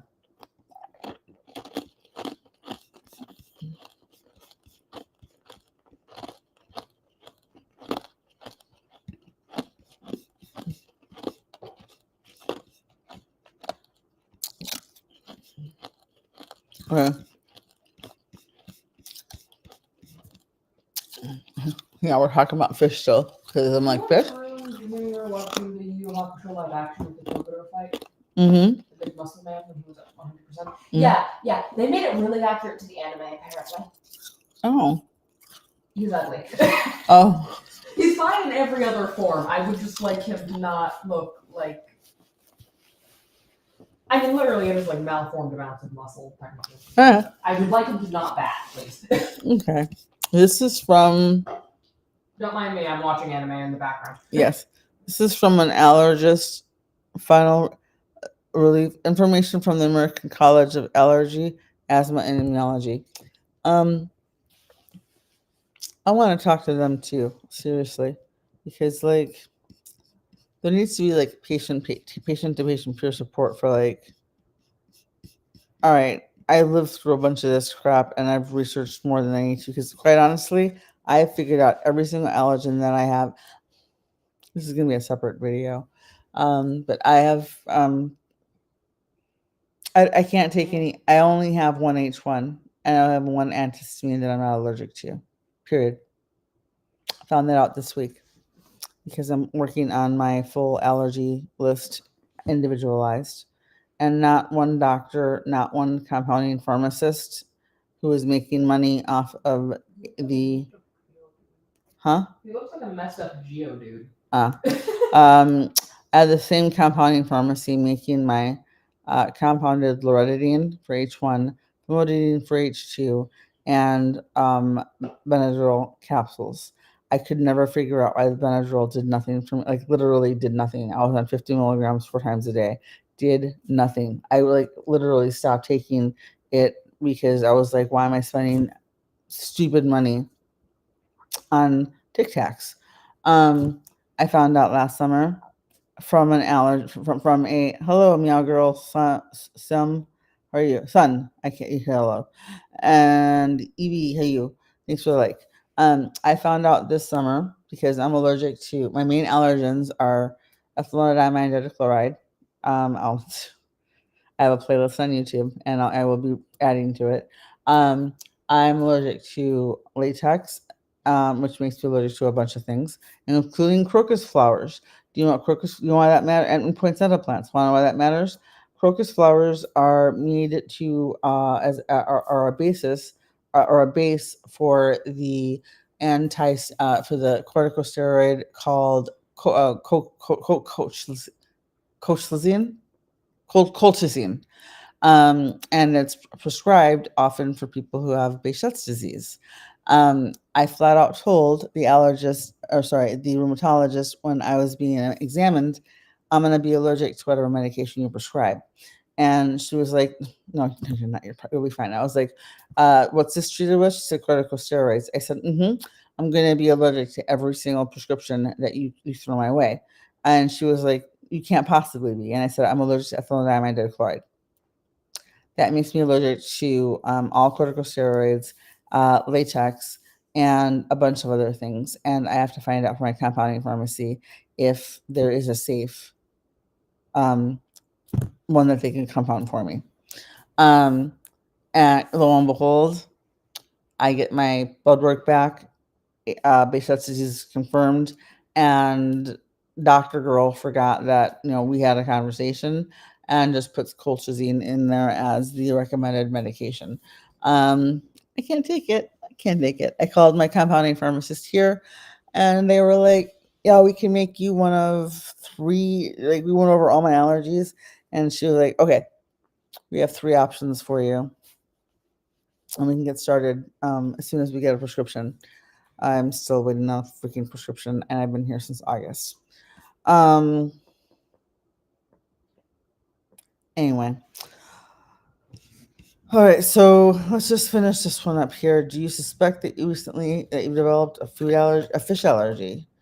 They can be observed in children and young babies.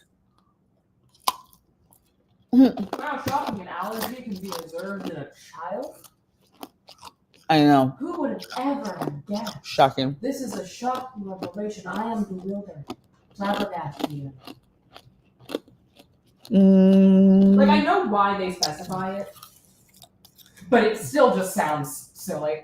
Having an allergy to a fish, to fin fish, such as tuna, halibut, or salmon, does not mean that you're also allergic to shellfish, because, shellfish. While some allergists recommend that individuals with fish allergy avoid eating all fish, it may be possible for someone allergic to one type to safely eat other kinds.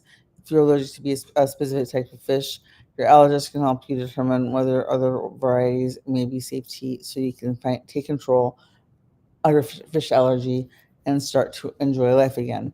Okay, maybe they were enjoying life anyway because, are trying to. Not everyone likes fish. Not okay? everybody. I miss my fish, but guess what? I'd rather have my freaking avocados back. Okay. Fish. That might be the Mexican thing.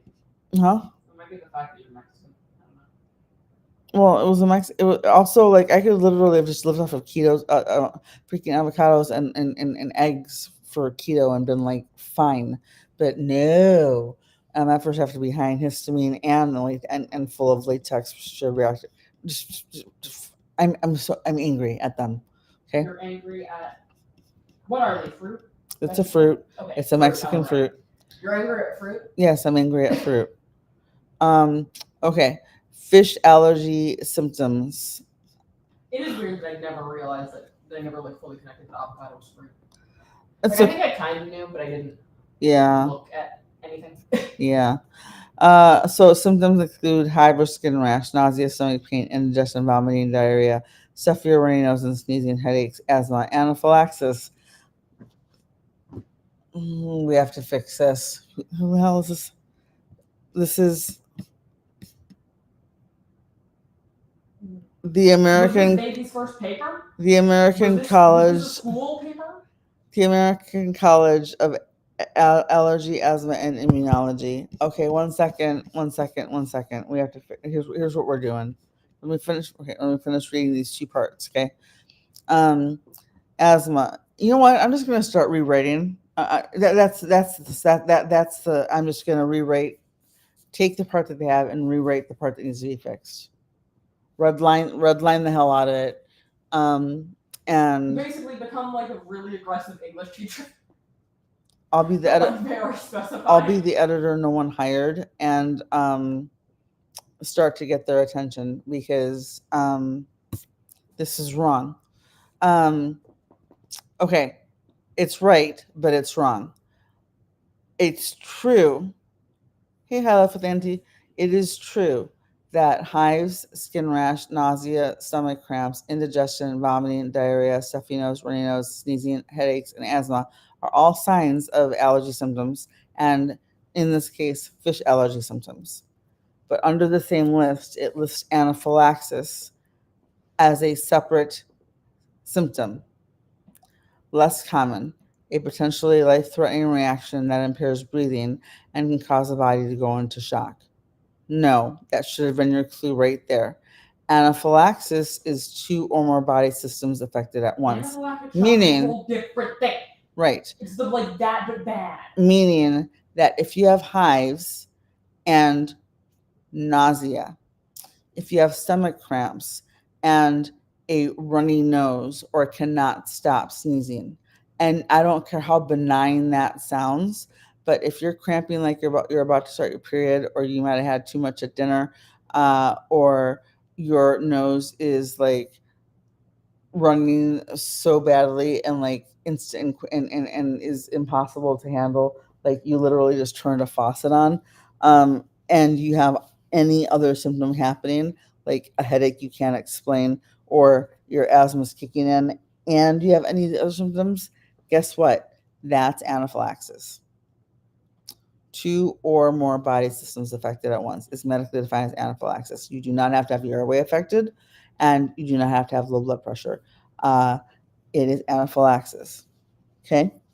Um, it does not mean that you have to go to the hospital for every single case of anaphylaxis, as long as you talk to your doctor and develop a rescue plan that is appropriate for your case, that you are put on you have the right rescue action plan set up, and you know which rescue medications you're supposed to take, and when and if you're supposed to use epi if needed, based on what you and your doctor decide together, and the severity of and frequency of your allergies and allergens, etc., etc. Okay, talk to your doctor. I do not go to the hospital unless my second epi doesn't work, or my airway is affected. And sometimes, again, don't do what I'm doing right now. I don't even go to the hospital when when I have a couple of oral ulcers on my tonsils right now because of Behçet's disease. I have not gone to the hospital in the last few times it's happened, uh, because I have enough different medications that I can take for my reactions, that I have been like, yeah, doctors are like, yeah, here you go, this is what you need. Um, when I can just self monitor at home and not get charged, a couple $100 to sit in a bed. This Nah, is basically one of those and not get things treated at all. where if it was like a stunt video, there'd be don't try at home unless you're like an experienced professional type thing. Yeah. Like, I've been doing this for 17 we years. are used to it, I've been doing and this. it is also by necessity. Yeah, I've been doing this for 17 years, not by choice. And when I explained everything to the compounding pharmacist, why I didn't call the hospital yesterday, day before yesterday, when I woke up with like pinholes for airways and realized that it felt like it hurts to drink water feeling, was because I had giant ulcers on my tonsils. Yeah, it's my Behçet's disease is triggered by my mast cell. My mast cells is triggered when my hormones are fluctuating. It's the week before my cycle. Which I'm pretty sure could be your hormones can also be messed up by Behçet's. So like, it's just a something. Yeah. It's just some big happy after sandwich over here that I'm probably allergic to. Anyway. Water droplets. Okay. But anyway. Anaphylaxis, less common and potentially life-threatening reaction that improves breathing and can cause the body to go into shock. All right. No. Yes and no. Anaphylaxis, less common. A potentially life-threatening reaction. It could be if you have it and you're ignoring it and you're not treating it. If you have epi and you're not using it, then yeah, it's potential. We have issues. If you have multiple body system, multiple organ system reactions, and your doctor has failed to prescribe you with an EpiPen, or recognize the fact that you're having anaphylaxis, I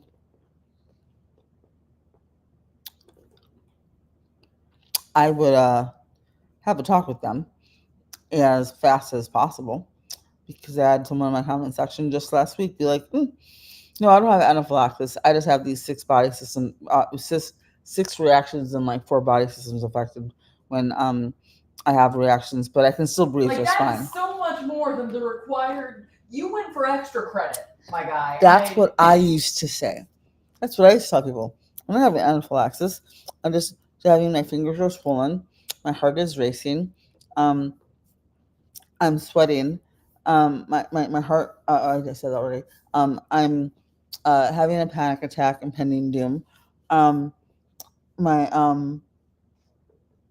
I have swelling and hives all over and projectile vomiting. Um, I'm having some mental confusion. My tongue is getting thick, so I'm swallowing some of my words. But I'm totally fine because I can breathe.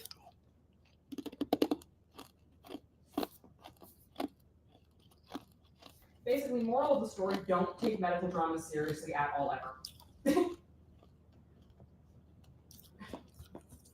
Because that seems to be where most people come to this stuff For from. F's sake. Hey, GC Cakes over on YouTube. I wonder if you're don't worry, I'm coming back with a separate video for you, just for you. If you happen to watch any of this, I doubt you're still here, and that's fine. But we need to discuss just exactly why you're in medical gaslighting. There's 7 people in here. Can I get 7 people to join my YouTube channel as subscribers? Because I have the live that I'm live streaming on YouTube right now too, and I have 1 minute. I have. Is everyone enjoying me being a peanut gallery in the back? Yeah, you are an expected peanut gallery. Yes. All right, here we go. But I have a YouTube video that I started on TikTok, and I uploaded it to YouTube too, and it was one of those lip sync, smart ass, like, patient dark humor deals. This is how we deal, like, laugh or cry kind of things. And I think I know what you're talking about. Isn't that the one where you part matched up a bit of the lip sync too? No, this one was the I don't like your attitude as a voice. And then you hear in a very proper English accent, maybe if we wait just a little bit longer, yeah, that one. a fuck will fall into my hand and I can give it to you. GC Cakes. I'm looking for it. Don't worry, I'll let you know when I find it. Okay. I just responded to the person who was like, I said, GC Cakes. Don't worry, I'll let you know when I find one. But by all means, feel free to unleash the wrath of, all comment hatred on my channel and that video, because It's funny. it's It's engagement, and the fact that you're wrong is funny. And trust me, I stay home because I have to, not because I want to. I'm allergic to so many things. It's safer for me to be at home. So we're trying to figure all that stuff out. Okay. What was I looking at real quick? Because, geez, I'm so sick. Hello, EB. How you doing? I'm gonna follow back because I'm a regular. When I start recognizing names, I follow back. Who's this one? This is EB. EB has well, they have not. It's There, I sent you an invite if you want. Anyway, you don't have to take it. It's just fish allergy management and treatment. Avoid fish and fish products. Hey, do you think these cashews contain cashews? Hey, do you think I should remove the baby from the onesie before I put it in the wash? All I can think is when I picked up the bar of milk chocolate, at that IKEA bar of milk chocolate, it was just like, it may contain milk. Yeah. Hey, do you think there's dairy in this dairy product? Do you think that these walnuts contain walnuts? Do you think these balloons are made of natural rubber latex? If they're obviously not helium, not the other material.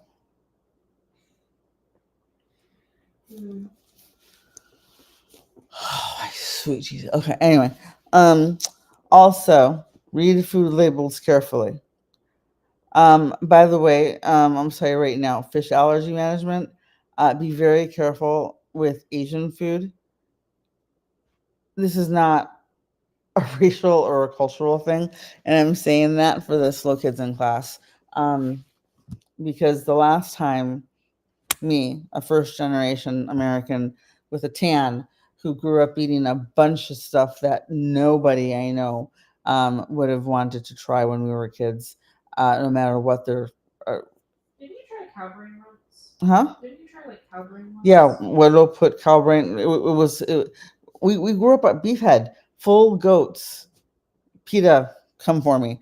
I could chill with eating a cow head. I just wouldn't want like the squishy brain bits and stuff. Yeah, the cheeks were great. I But just don't like wanna, it feels like it would be too squishy in my mouth for something I know is a meat it product. was gross. I feel like it'd be too jello-y. It was gross. It was like stuffing that hadn't Like set yet. I'm chill with jello if it's just jello, not if it's. Yeah, it was like setting. It was like stuffing or like souffle that hadn't set yet, and it was like. And Widow put a whole bunch. You know, he smeared it on the corn tortilla, and he handed it to me, and he was like, "Taste this," and I was like, "Oh, okay," and I did, and I was like. Oh, that feels weird. Like something like something along that, something along like that in Spanish, and that hey, good. Look, that was me autistically explaining why I wasn't going to eat the cow brains. But guess what? That was probably also like super high freaking histamine anyway.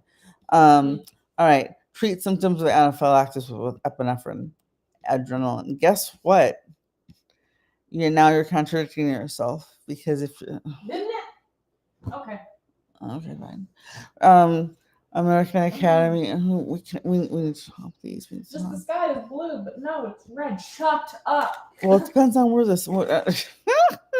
Just like it's the middle of the day. The sun disappeared. Yeah, that's because the Earth shifted on its axis, momos. Oh god. The sun isn't a star. It's just I don't know what it like. You're using the same idiot logic here, my guy. Just like it's not this, it's that, but it's this still. Okay. All right. I need to use this, but how do I become a consultant to major media publications and maybe for independent healthcare systems?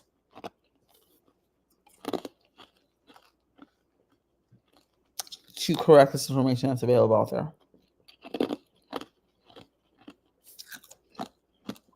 Because we can't be more informed than the information we're given unless we know to look outside of the box that we're all in. Like even if you're looking at like medical journals, you most of the time, unless you already know that X does not in fact equal 32, you're not going to question that if you see it necessarily because it's all surrounded by smart people talk, by people you assume must know all the things about this topic. Right. Like or at least all of the things that are currently available in terms of knowledge we've discovered. Right. Just like the lady who commented and said, "Well, I don't have anaphylaxis. I just have anaphylaxis." Half of these are, but most of this stuff, it doesn't matter how long ago it was written.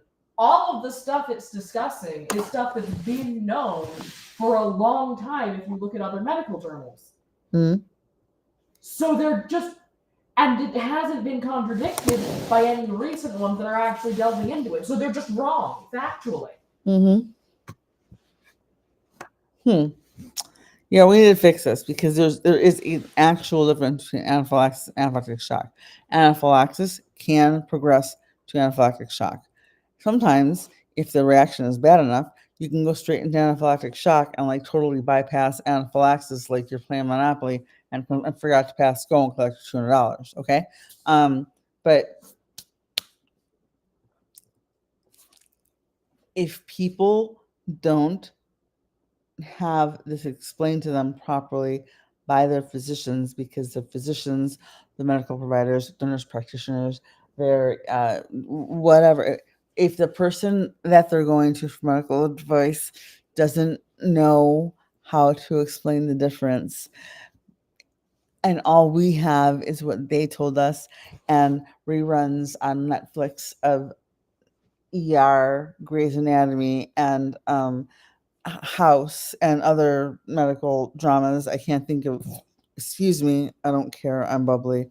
And other examples I can't think of right now. How are we supposed to know that anaphylactic shock is actually anaphylactic shock and that you're supposed to epi? Most talk to your doctor, but many doctors will say to epi at 2 or more body systems. And depending, just so you know, it's going to be coming eventually. I've seen rumblings in my research that if you epi, you have to go to the hospital. I'm not talking, and I'm not just talking MCAS, because I don't have to go to the hospital for MCAS reactions unless my second epi doesn't work. Different story. But for IgE mediated allergies like this, blood quantifiable, skin prick test provable, that type of thing, right? Shows up in your paper, shows up in your blood test, in your testing. No matter, most people don't like Epian and will like delay using it or avoid using it because what if I have to go to the hospital? I already paid X amount of money for the EpiPen. I don't have to pay for the ER trip too, blah, blah, blah, blah, blah. The guidelines are going to start changing according to sources that I've looked at that state that you don't have to go to the ER unless the second epi doesn't work or your airway becomes affected. What does that sound like? Because they want people to start understanding that epi can help prevent things from getting to that point. Interesting. But we're not there yet. So, oh.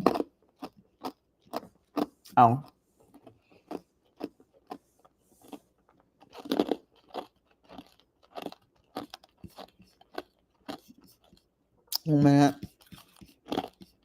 I just realized.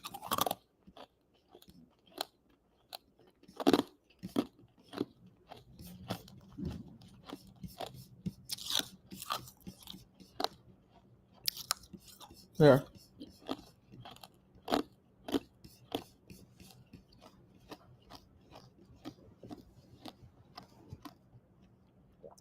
All right. So you can get diagnosed with a skin prick or a blood test. If you have MCAS, be very careful and make sure your doctor knows you have MCAS. Look at the Mass Health Society for a Cure if you're looking for reference information. And check with Facebook groups for mass cell activation, local mass cell activation groups in your area. Because, again, this is separate because not everybody, I understand that not everybody has every single effing thing wrong with them like I do. But I figure I might as well use that to help educate and like bring things back to like, hey, look. So it's very possible that the commenter earlier was talking about, maybe she's just reacting because strictly MCAS. That's entirely possible. You need to. Oh, okay. All right. I'm like, where's your husband, Helen? I'll grab the husband. Oh. One minute. Ow.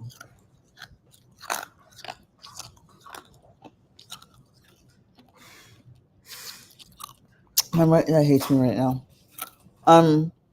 This one spot. All right. Anyway, bottom line, skin prick and blood testing can be very dangerous for MCAS patients because you don't know if and latex allergy patients, depending on what's being tested, because MCAS patients can react to anything, everything at any given time, pop negative on absolutely everything, have major cutaneous reactions to the adhesive and actual physical reactions, like other than cutaneous, that require EpiPen, and still have everything come back normal. And then the doctors look at you go and straight up be like, that was weird, but I mean, it's probably it's anxiety. I like it. I've had that shit. So We already know how skin and blood prick tests work. If these tests aren't definitive, your allergist may order an oral food challenge. Mm. Under medical supervision, you'll eat small amounts of fish or fish product to see if a reaction develops. Because of the possibility that a reaction could be severe, this test is conducted in your allergist office or at a food challenge center with emergency equipment and medication on hand. I wouldn't do that. I'm not telling you not to. I wouldn't do that. Um, Mainly because one, I'm allergic to many things. I literally found out this week that I had to stop taking my H1. I don't have an H1 that I can take for my mast cell because I can only take Benadryl. That's it. Um, I was told by the compounding pharmacist to talk to my doctor and ask if she's willing to double the amount I'm on because I'm on half the recommended. I'm on half the dose. I'm going to rephrase this. The amount I'm on can be doubled, and I would still be under the legal limit for the medication, because right now I'm on the maintenance that's trying to keep the reactions from happening from mast cell dose. I don't have enough to treat if I have a reaction, and to help stabilize, because I don't have an H1 because no no medical professional in 17 years figured out that I was allergic to the entire class of nobody read the freaking nobody read the cliff notes. Nobody knows how to cross reference anything. I'm the one that found that out. GC cakes, I'm the one that found that out. Okay? Yeah. Okay, we're gonna be talking. Oh my god. Management. Let's see. Strict avoidance of the fish to which you're allergic to. That kind of makes some sense. Doctors typically advise people who are allergic to one type of fish to fin fish to avoid all types. If you're allergic to a specific fish and would really like to have other varieties in your diet, speak to your allergist about testing for those varieties. Um, that's one option. Yes, informed consent and your choice. Just and for many people, this is the way to go. I'm just I'm just a really messed up case. Um, and there are cases that are way more messed up than me.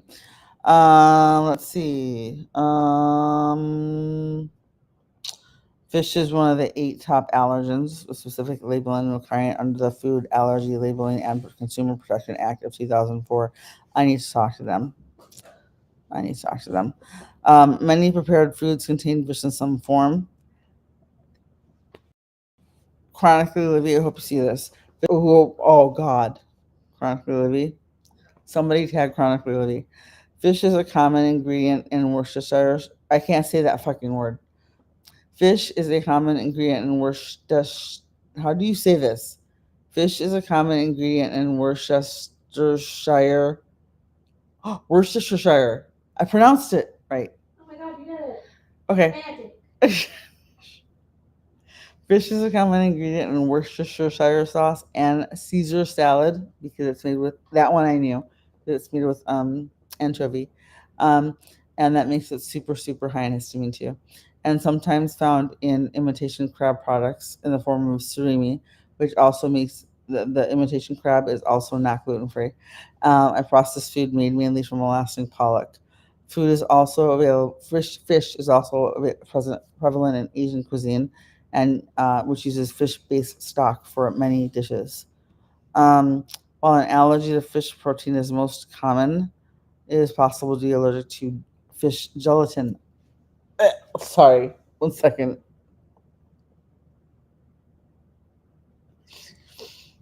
Just the thought of that alone makes me gag.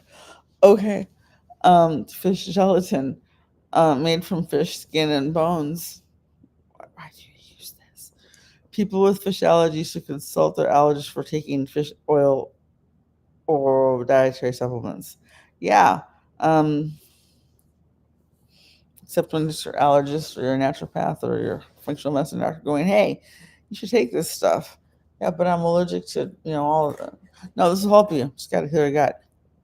Oh, sure.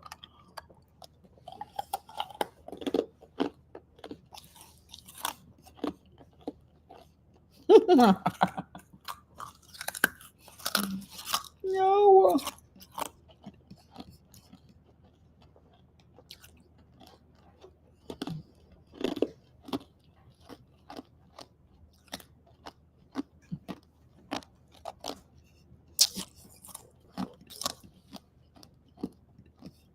This is nearly asking the impossible.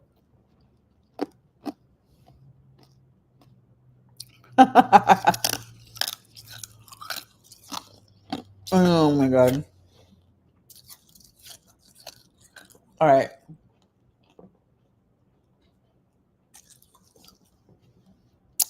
Good lord. All right.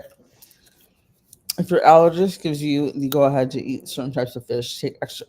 Ah, sorry, I had to twitch my leg because my thigh feels like it's from the inside today on one spot.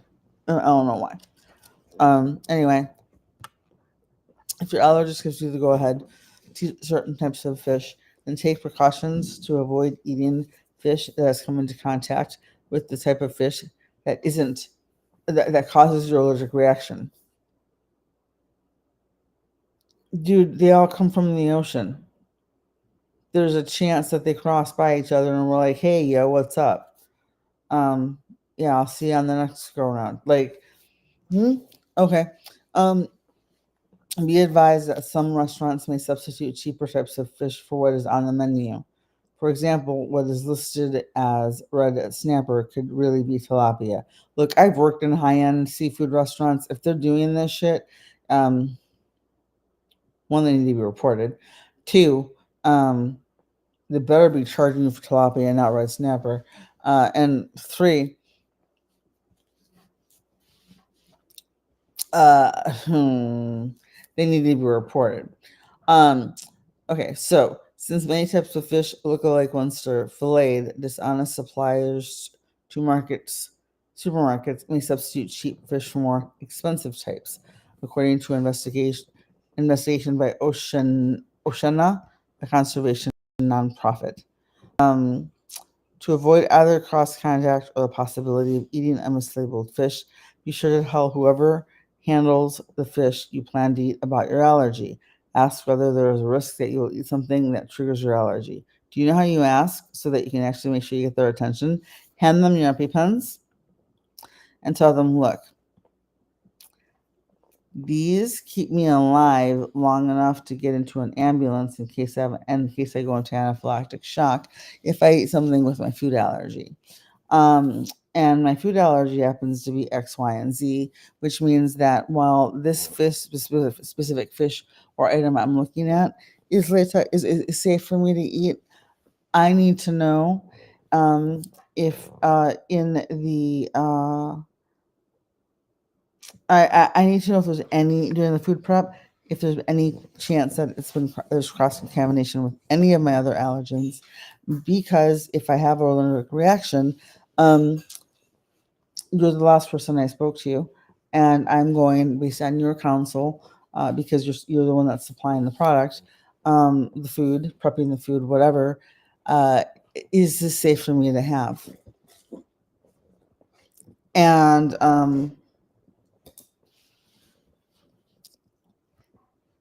don't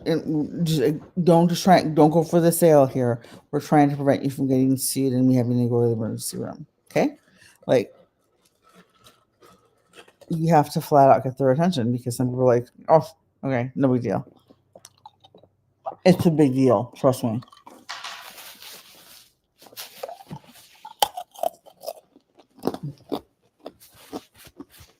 Water droplets. Okay.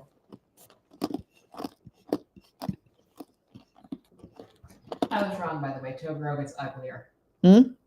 Apparently, he can go to 100% of 100%, Oh. and it gets so much worse to look at him.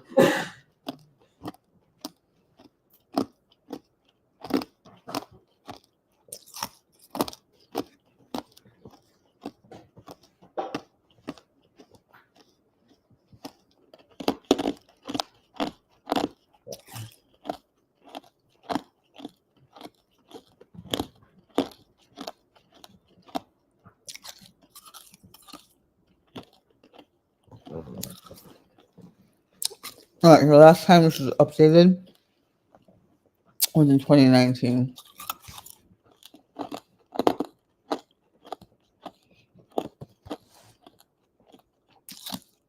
That's what I need to do.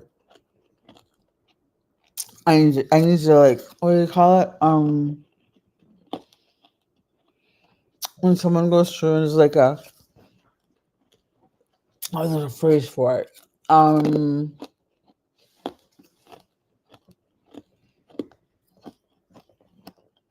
When someone goes through like your entire like blog or online writing and like edits and updates, and it's not editor, there's a different word for it. I can't think of it right now, but like that's what I need to be doing because all of these need to be updated. A lot of this is actually not bad, but down here it says anaphylaxis can come on quickly and be fatal unless epinephrine is injected as soon as you notice symptoms developing. That's true, but it doesn't differentiate between anaphylaxis and anaphylactic shock, and it doesn't tell you that what the symptoms of anaphylactic shock are. In order to tell you to specify with your allergist what your specific action and rescue plan should be, because not everybody needs to go. Depending on what kind of allergy, not everybody is needs to go to the ER after epi. So talk to your doctor. Do not make and don't talk. Oh, I'm fine after the next one. If you have to be unless it's in your rescue plan already, do not do anything or make any changes to your rescue plan without talking to your doctor. I am not a doctor. I'm just somebody who knows too much because I'm annoying, apparently, and I apparently I just read too much WebMD. I don't think I've opened up WebMD since the last time they told me I had malaria, 10 years ago. I don't know. Only epinephrine can reverse the symptoms of anaphylaxis for less severe symptoms. You may find that antihistamines are helpful. This is true.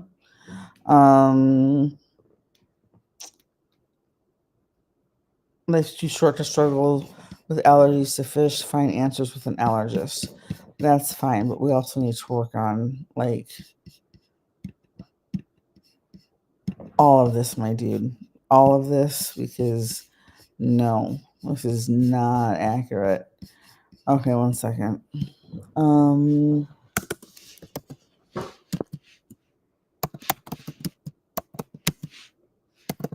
Audit, a site audit. That's what it's called. I want auditing the sites. That's what it's called. Maybe we can start like a boutique, what do you call it? Allergy and chronic illness, auditing. I don't even know what to call it, but things need to be updated seriously. Because we can't. We can only work with what we know, and if we know it was wrong or only half right, we don't have all the answers and we're screwed.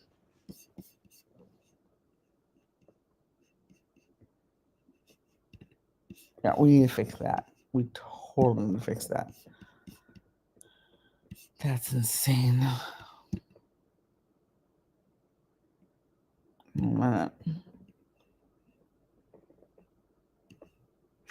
Okie dokie.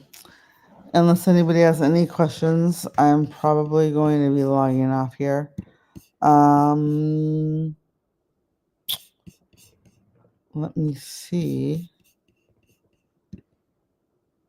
No.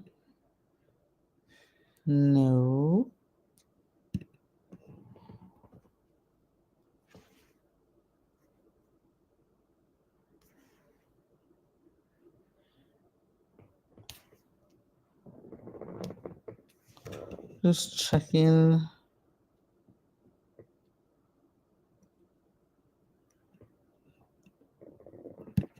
Anybody who's watching, please do me a favor right now. Go to my bio, click the bio, click my YouTube channel, and subscribe.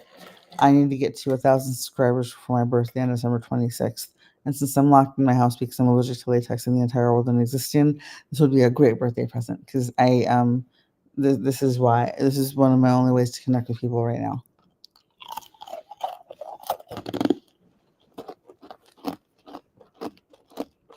Yes, that was sad violin. I'm playing on your emotions. Truth and advertising. But I'm also sharing information, okay?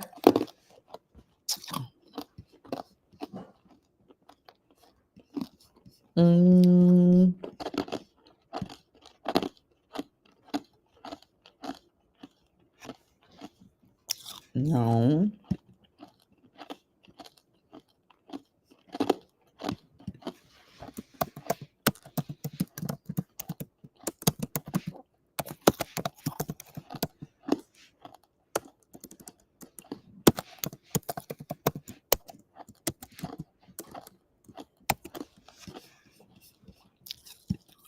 All right.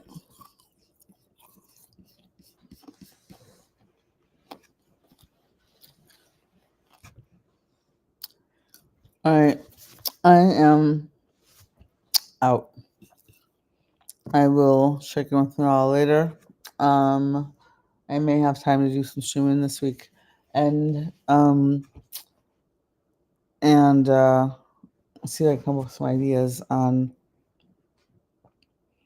pitching sites for site auditing, like medical sources for site auditing to update all of their chronic, not all of the incorrect information that needs to be updated on anaphylaxis versus anaphylactic shock, because the amount and how to pitch that. My autism and my ADHD and my anxiety mean that I can have like, this is the perfect business plan. This is a perfect business. That was my favorite. This is a perfect business plan idea. This is, yes, this needs to be done. This is a service that is obviously needed. But the idea is on the other side of the precipice, and the bridge just collapsed, and I'm standing on the side, and I have no idea how to rebuild the bridge, so I just continue standing there. Chronically, really hard. Thank you. Hey, thanks for hanging out the whole time. If anybody has any ideas on how I can on how I can take my idea from idea to like happening, let me know. I would appreciate it. And if you can't subscribe to this channel as a paid subscriber, I understand. But I would love if you all followed me and subscribed to my YouTube channel. I'm trying to get to 1,000 subscribers before my birthday on December 26th. And it's free. And I have playlists. And I'm going to start doing more over there than I am over here. Okay? Because that's the channel that I need to work on building. Since we don't know how long we're going to have this over here. So if you don't have a YouTube account, you can start one just to comment on other people's videos. You don't have to post anything about on your own ever. I've seen accounts that have been on YouTube since like the 2010s, and with like 3 comments posted on like their favorite, the channel video they were watching. This is something, so totally you can do this. Okay. Have a good night. Stay safe. If you have any questions, you can email me at chronicallyspacey and at Gmail. And please subscribe to the channel on YouTube. It's like, subscribe now.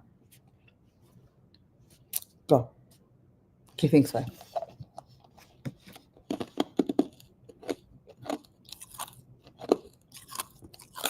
Oh my God.